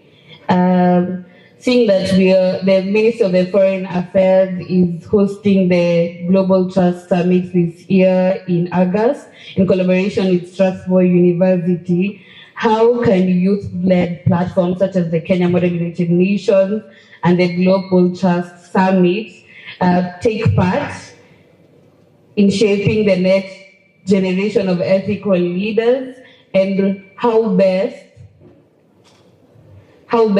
should we come in? Is the microphone? Okay.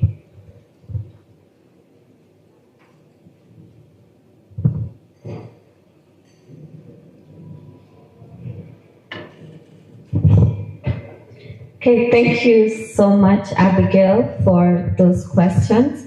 As you rightfully mentioned, the State Department is organizing a Global Trust Summit. Now, the origin of this ambition is a growing recognition that there's a global trust deficit pandemic. This is permeating global institutions, our multilateral institutions. We have seen this, for example, through the deliberate disempowerment of institutions such as the UN, which were historically established to set global norms and standards that all nations were meant to follow through this rule-based kind of cooperation. So increasingly, we have seen this shift towards more results-oriented diplomacy and foreign policy. So nations are no longer interacting on the basis of shared values, shared principles. It's now more about transactional relationships. We've seen that through conditioning of trade benefits, conditioning of aid. We've also seen that through, the rise of proxy conflicts that are taking place across Africa, which are by and large driven by competing global superpowers. So right now we have a very fragile global landscape where nations are not really able to collectively solve global challenges because they're not able to trust each other. And this issue is something that is also creeping into our national levels, where citizens do not trust government institutions or institutions in general. So we're now seeing citizens really asking even the legitimacy of our institutions, the value of our institutions. So as a State Department, the vision of the Global Trust Summit was to bring together global leaders and citizens to deliberate on the drivers of this trust deficit at global levels and also at national levels. And now recognizing that the youth constitute the majority of the population, yet are highly underrepresented in most of these institutions, even multilateral institutions. Youth are really underrepresented, yet they're the majority of the population. So how can we amplify youth voices in these different spaces and in these different platforms to ensure that their priorities are heard, that they're felt, and that they're acted on? So platforms such as KMUN, I think I'd like to start by commending the leadership of KMUN and just reflecting that I think KMUN goes a step further to instill values of accountability. The thinking is that, through these young leaders who are empowered through the KMUN platform, that you are instilling values of accountability that will shape the next generation of leaders. Thank you.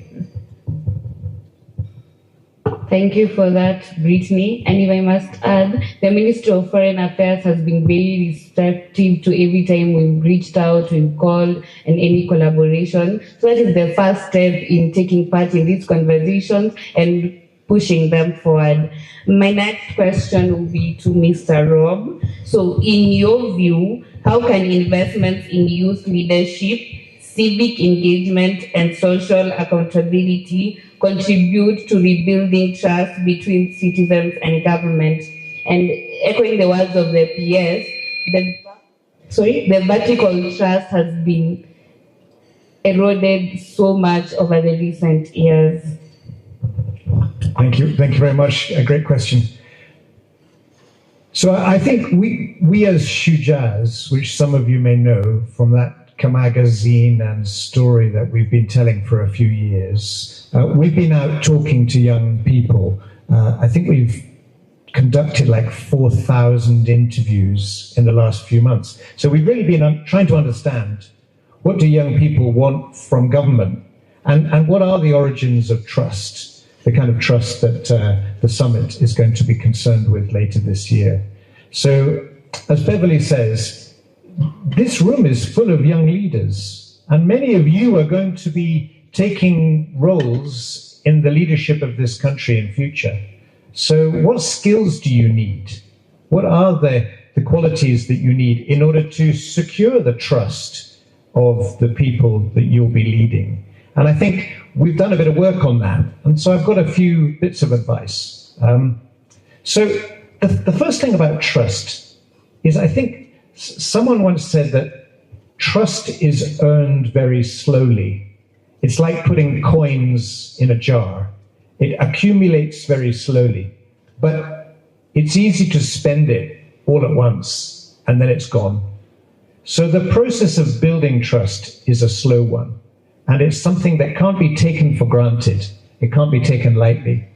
And there are some skills that you need in order to be able to acquire that trust. And so one of the things that we've heard from everyone we've been speaking to, from young people across Kenya, is really the desire for fairness from leaders, and accountability from leaders, and justice from leaders. So the idea that people get jobs on merit, not on connections, that when crimes are committed, they're punished, there's punishment and justice is administered.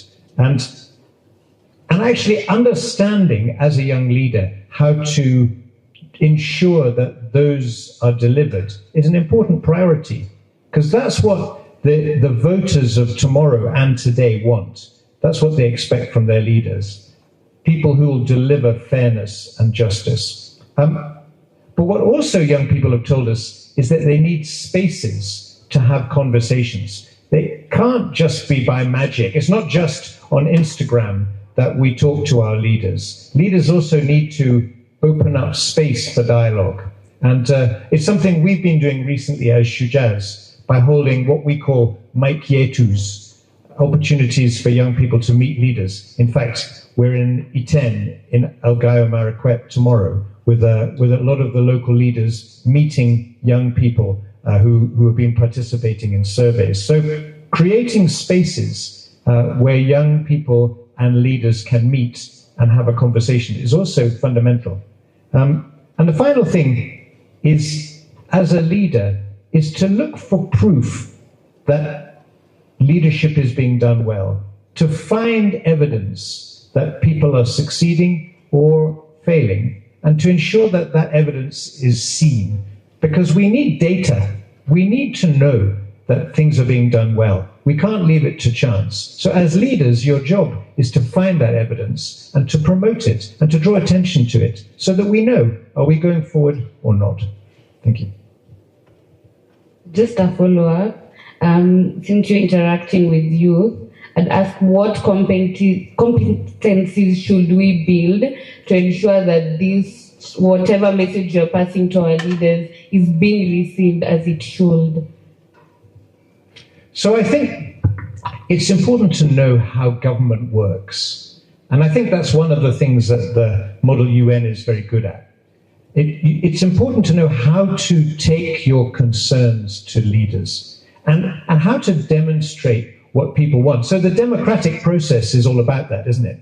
It's about saying, well, the majority of people want a certain thing. So it's upon leaders to deliver that. And it's best achieved with data, I think. That if you can, and so one of the things we've been doing as Shujaz is surveying young people. Can we gather data and then take that data into conversations with leaders? There's something that happens when you have data. When two people meet to discuss their opinion, it's hard to make progress. When two people meet to discuss data, to discuss evidence, then the conversation changes.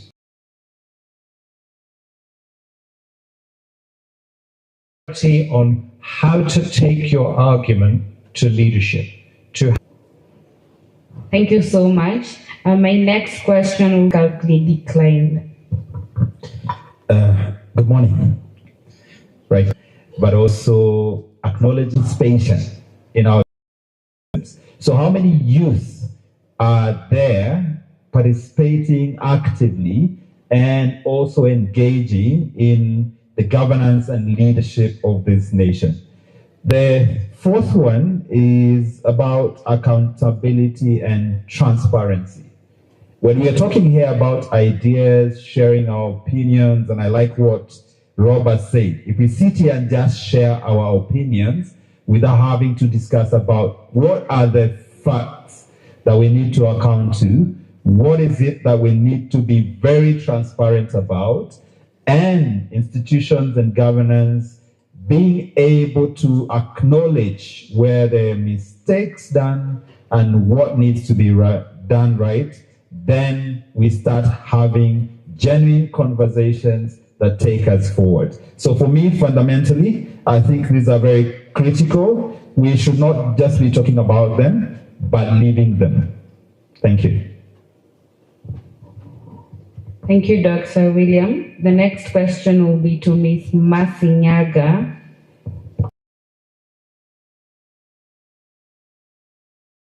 Need to do to restore public faith? Can the youth meaningfully participate in that? Stand is that as per our constitution,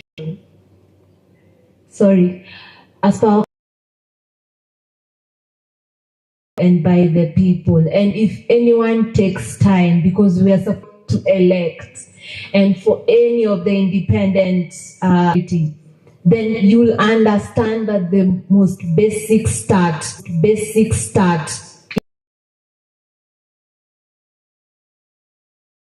the president of Kenya if you're not a Kenyan.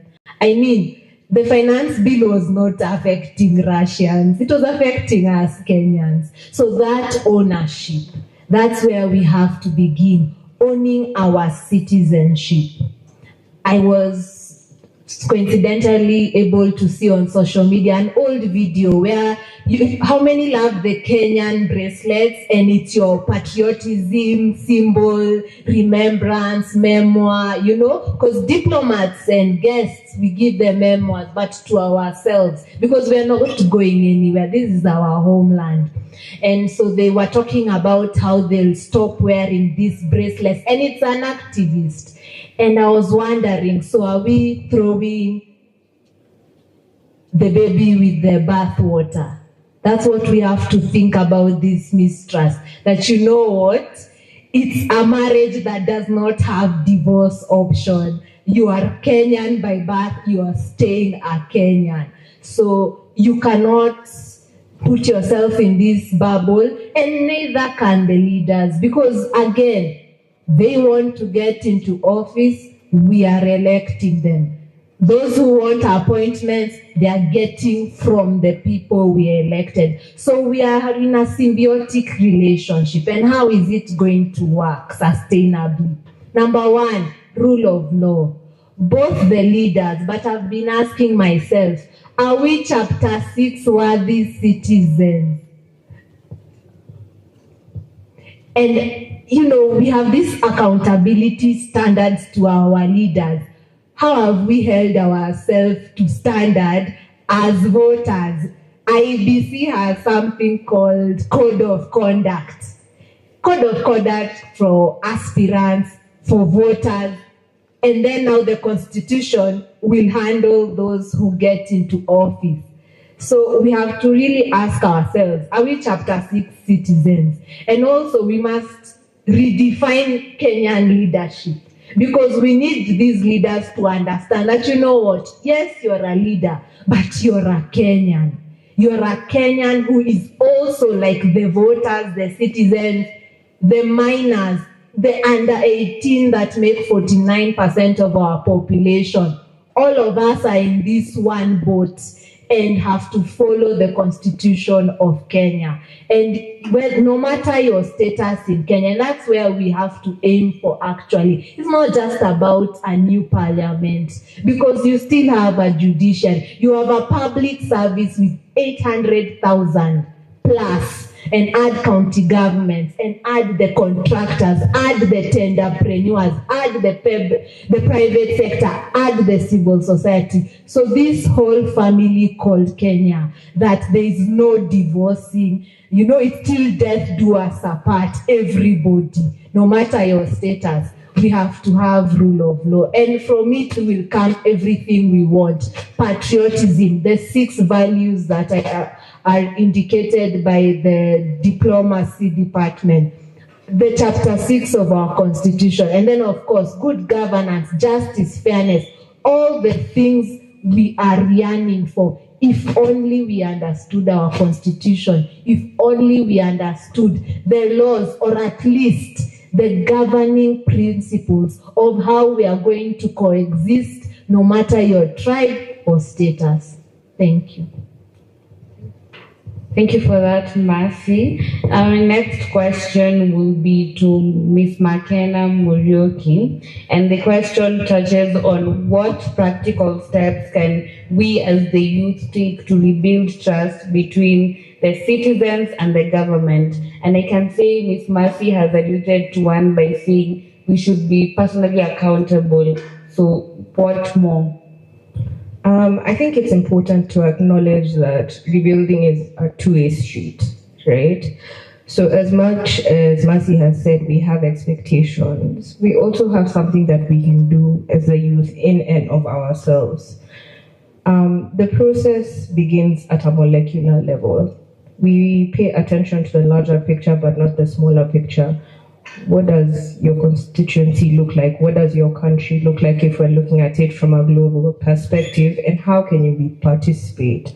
How can you expect accountability and transparency concerning the matters that you care about, whether it's education or facilities, infrastructure, so on and so forth?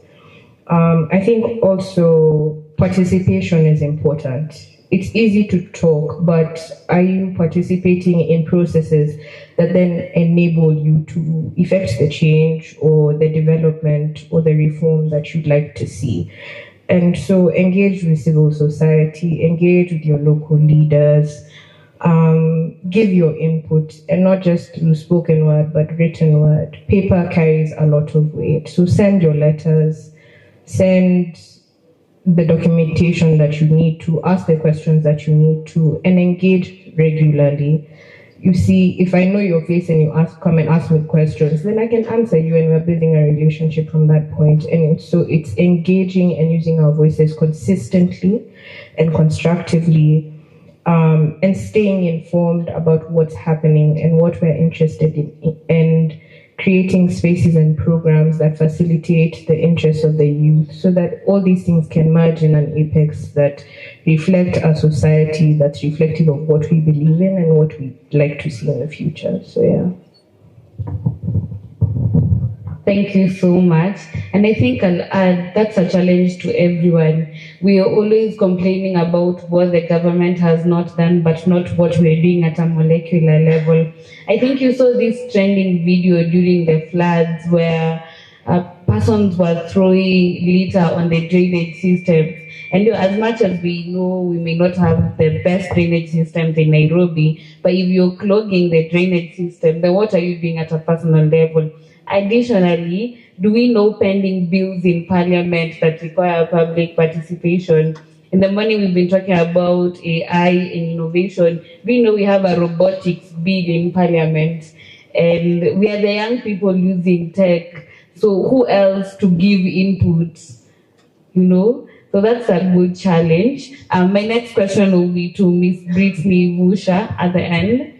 So in the recent years, we've seen weakening of multilateralism, and the policy discussions are now more of transactional rather than problem solving. So in your view, what are the structural drivers of this global trust deficit, and how are they undermining international cooperation? Okay, thank you, Abby, for that question. And to answer your question, I will refer to the international legal order. And after the World War II in 1945, after the formation of the United Nations, and when you look at the UN Security Council, especially the countries that make the 5 veto power states, we see that the global south and the Africans are not represented. And yet the Africans are made up of over 1.4 billion of our population worldwide. So that raises a question, and it's depends when they're making these resolutions. And secondly, I'll look at the hegemonic bias of these powerful states. For example, in the current administration of the US government, as Ms. Beverly has said, they only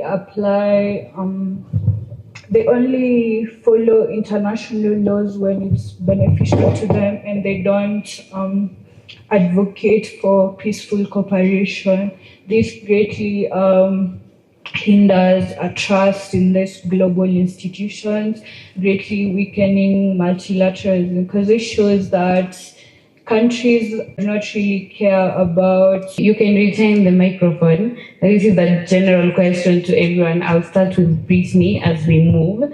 So in an ideal setting, if you could reimagine a world where citizens had complete trust in their governments, what will such a society look like, and what will it have taken to build that level of trust? Okay, an ideal government would be where there is accountability, especially for the leaders and the decisions they make. There should be robust systems whereby these leaders are held accountable for every decision they make. For example, during the protests for the Finance Bill 2024, we didn't really see any repercussions for the MPs who are trying to pass the bill, or especially the people who are behind making these laws. They don't suffer the repercussions as the public do. So it would be an ideal government to see where they are held accountable for their actions. So that's Brittany and Ms. Beverly. So I think both as a citizen of Kenya and also public servant, if you look at kind of the enablers of trust, I think that's where we need to start and make deliberate investments in that. So I would want a government that is openly accountable, a government that upholds rule of law, fairness, equality, and also is consistent. So consistent means you are consistent with the promise that you have made to the people. If you look at the campaigns, manifestos, that is the government's promise to the people. The people do not promise to the government, it's the other way around. And we now expect that in your current government administration, that you're going to follow the promises that you made. We do not come up with, for example, development blueprints. That comes from the government. So if trust was to be rebuilt, I would say start by being consistent and just keeping your promises. Thank you. Yes. I hope we're all going to say the same thing. I think from the research we've been doing recently, what we've heard over and over again is that young Kenyans across this country want to see a kind of loop, a circle, where they are being listened to and that they feel as if leaders aren't just pretending, but they're truly listening to them, that their concerns are being acted upon, and that leaders are going back to their places of work and implementing solutions to the problems that they've heard. And that evidence is being shared as proof that progress is being made, that those promises are being kept. And I think that is the circle of trust, ultimately, that people feel they're being listened to, leaders are seen to respond, and evidence is played back to say, we did it, or if we didn't do it, we're still trying, and we're overcoming these unforeseen problems. So that's the loop, and we all have a job to do to make that loop happen. That I think a society like that would reflect commitment to the people, because our nation is built from people. And so yes, there are national interests, but there are also individualistic interests that are shared by the people based on shared principles, values, needs, wants. And so in a society where trust has been rebuilt, the functions would be reflective of their people, their productivity, their progress, their development. And so that would work cohesively to give the people indeed what they want, but then because they're happy, then a better country. Right. I think for me, an ideal situation is whereby I'll talk about, I know so many of us are thinking about business and innovation and starting something for yourself. So I think for me, I'll start by that, where there is inclusivity, equity in economic activity. Whether it's getting a job or whether it's starting something that I like, I want to be in a position where I can do it without having to think about, do I have a godfather or do I have a parent who knows someone who can get me to where I want to be? Secondly, but for me, accountability comes in the form, can they resign when they haven't met promise? Can they actually take accountability? We talk about freedom of expression and being able to do what you need to do within your office, but when you fail, can you take responsibility and step aside? Because we are not short of leaders who can actually do the right thing. That's how we build trust systems. That's how we see that our voices as young people and youth are being heard. Because what we are seeing is a lot of explanation, a lot of words without the evidence to show what is it exactly that you have accomplished? Thank you. I think that's profound, but why are they not stepping down? Impunity. If there was rule of law and if there was meaningful participation, because the twin working is there has to be rule of law, and that's actually what will legitimize a government and avoid any lawlessness situation, like the mess in parliament being, a stormed parliament mess being wanted to be taken, and once that mess is taken, you may as well just do re-election all the MPs because of power change. So 2024 protest was not a joke, but how to not find ourselves there again. That there would be rule of law, but that can't be sustained when you have the other party ignorant. In court, if I accuse you and you don't show up to court, the judge can go ahead and rule without you. And that's actually the situation we must get ourselves in our yearning of justice. We must find ourselves in the rooms that matter. We must harness our voice for good in a united and constructive manner. And it's going to be constructive in just what he has said, data. So like this forum, is there going to be a communique? Is there going to be a statement, because there are so many opinions, and that's why we have public participation. One rally will never be enough. No one leader, I don't know, who can visit every household of their constituency. I don't think it's possible. So we have channels, we have the county government function 14, which is civic education. And if the masses were educated, if they understood how all the tools, the beautiful tools that our constitution already has put in place, a platform that we ought to utilize effectively, and that gaps are coming because of ignorance, then add impunity, then add self-sabotage. To some extent, you cannot recall a leader. Our constitution is very funny.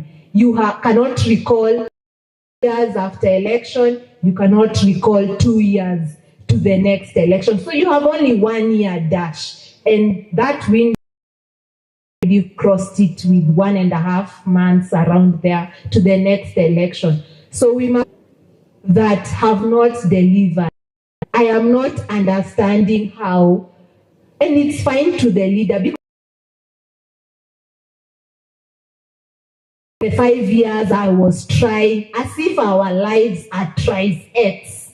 5 years tries X. And then you, in the name of mtu wetu, mwizi wetu, our leaders are having an impunity disease. As citizens, we have a self-ignorance combined with sabotage, combined with maybe trauma that I don't know came from where, maybe 207, we haven't healed. That tribalism, we have to cure it, and after that, we cure the self-sabotage trauma of mwizi wetu audacity. And then you cry during a finance bill, and that finance bill, mind you, the proceedings start November, December. Who here in this hall does not know how to make their way to KICC? I've seen, she says government development plans, they make it here, there, CIDP of your county. Let's start there. If you had floods affect you, dimples cannot unclog a drainage. Development plans. I'm a Nairobi voter, do not quote me.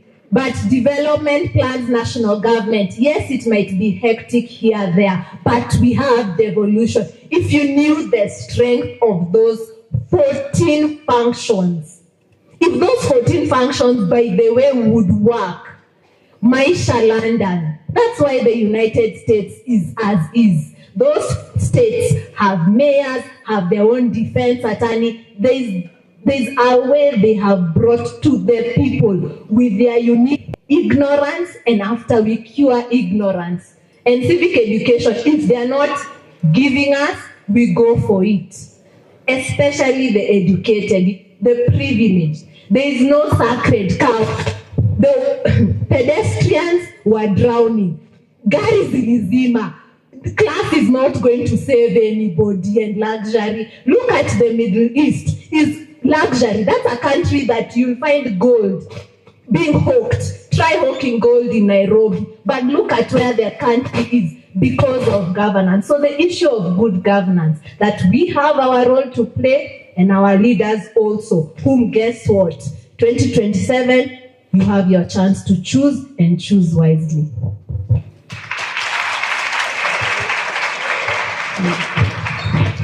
Okay, mic drop.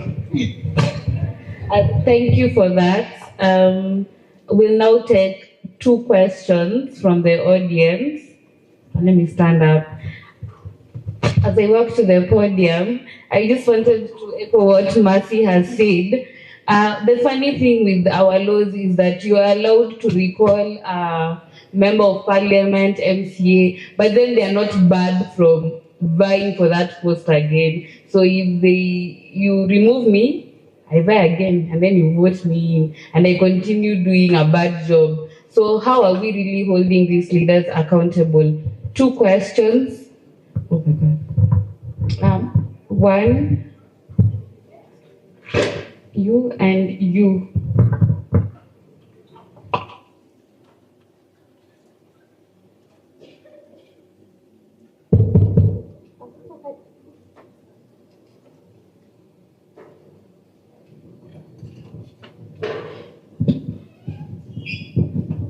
Thank you. Thank you for that amazing discussion. It's really helped me as a young leader to make better decisions. I just have a small question for the last speaker. How will you encourage young leaders, especially leaders that come from a third world country, to overcome the fear of taking after leaders of the older generation who destroyed or degraded a country economically or through tribalism? Thank you.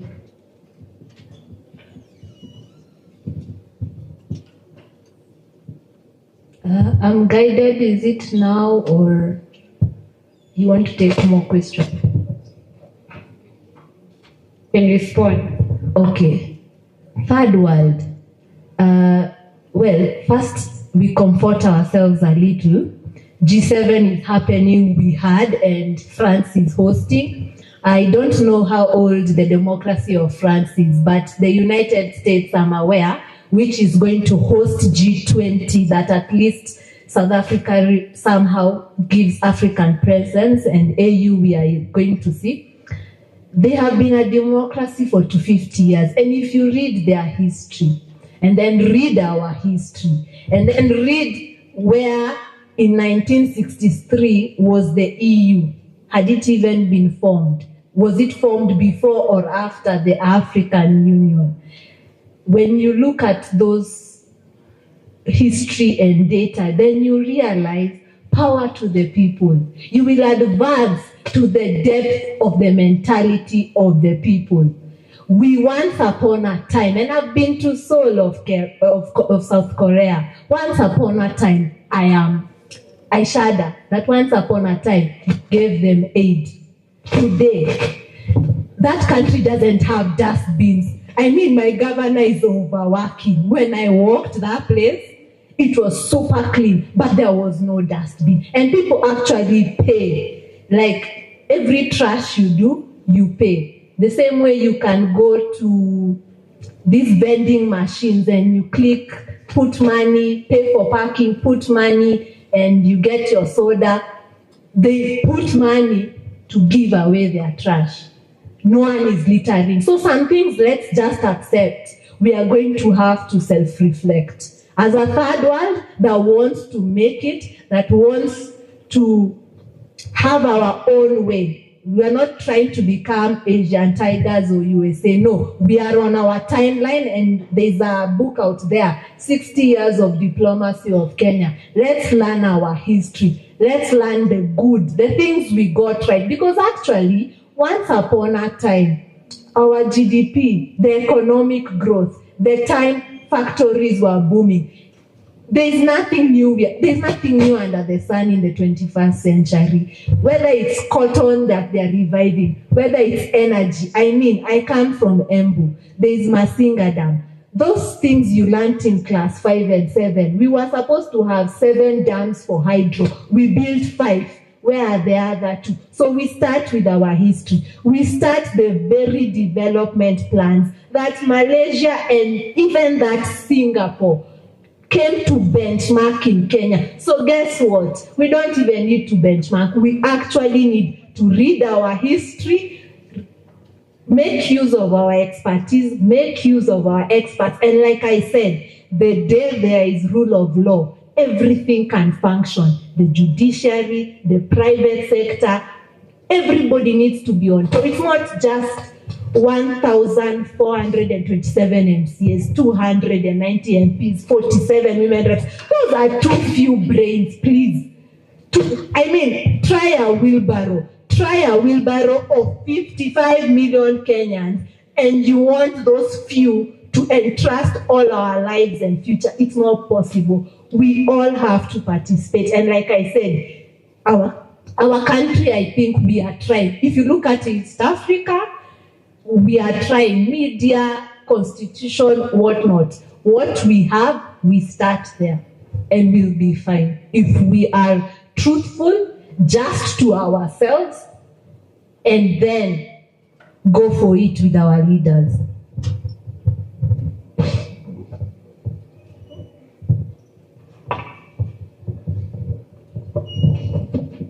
Thank you, moderator, for giving me this opportunity. I can assure you I was burning to ask a question, and now that I have the opportunity, I would first like to thank the panelists for their intellectual views. I can assure you that every view has triggered at least something in my mind. But before I ask my question, I would like to support what you said in regards to impunity and ignorance. To quote the words of Lumumba, where he said, "We keep exchanging a set of hyenas with a set of foxes, wondering why the sheep keep disappearing." Now, my question is in regards to the trust systems that we have talked about. Cognizant of the fact that diplomacy is built on trust systems, what do we do to get back to the state we were if that trust system is destroyed? For example, a prominent example is what is going on right now, that we are calling the piecemeal war or the World War III. And this is something that was triggered as a result of the violation of a diplomatic negotiation that was going on. And my question is now, is, for example, Iran justified in retaliating as much as necessary because the trust system was destroyed? Thank you so much. My name is Timothy Kamore.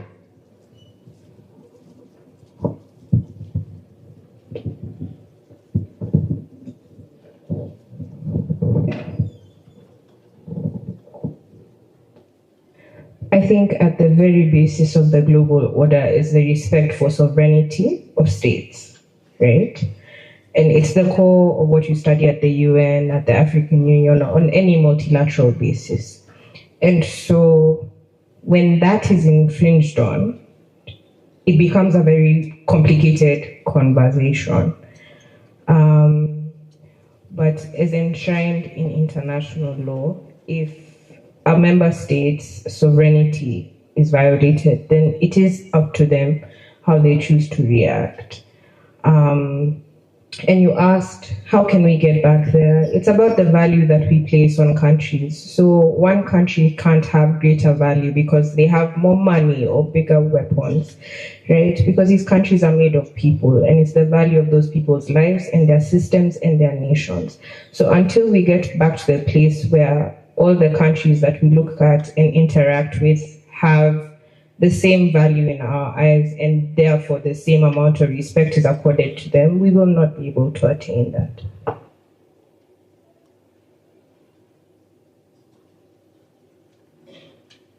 Okay, thank you for that.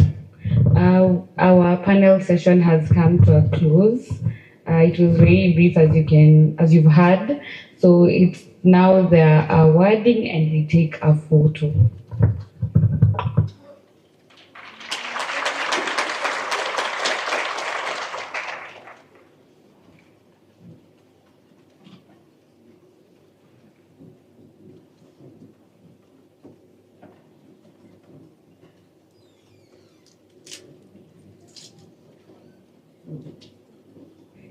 Mr. Rob, please.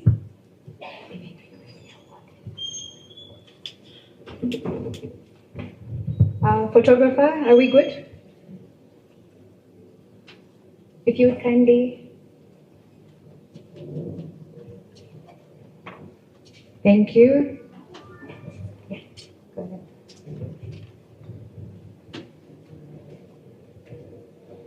Mr. William, please.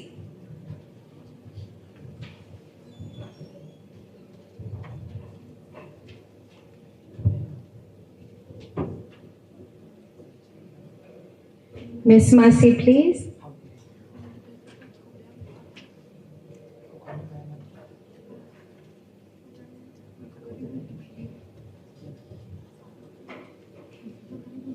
Miss Busha, please.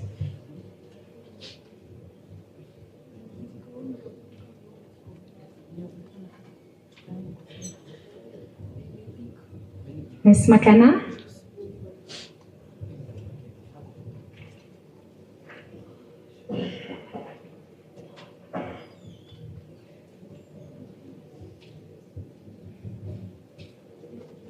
Miss Abigail.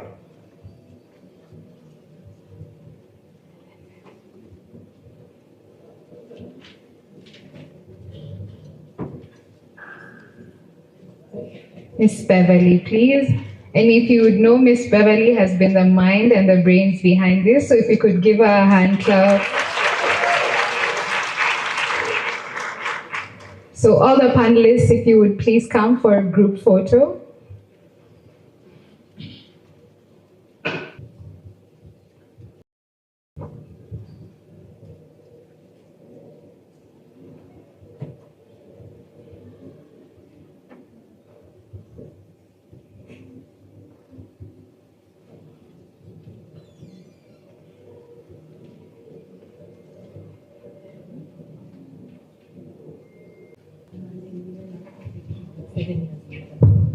If I may pay tribute and encourage any youth who feels depressed as a Kenyan or whatever challenges, I did MUN for 7 years actually, and my school was actually down this road, BUN. And so please be encouraged. I did it for 7 years. High school EMUN, left high school, gap year, decided, okay, let me try KMUN. And by 2021, I finished as Undersecretary General handling youth engagement for Sub-Saharan Africa International MUN. So be encouraged what you're doing. And when I say use what you have, you're going to have to deal with this world and your own life. Is the glass half full or half empty? It's half empty, fine.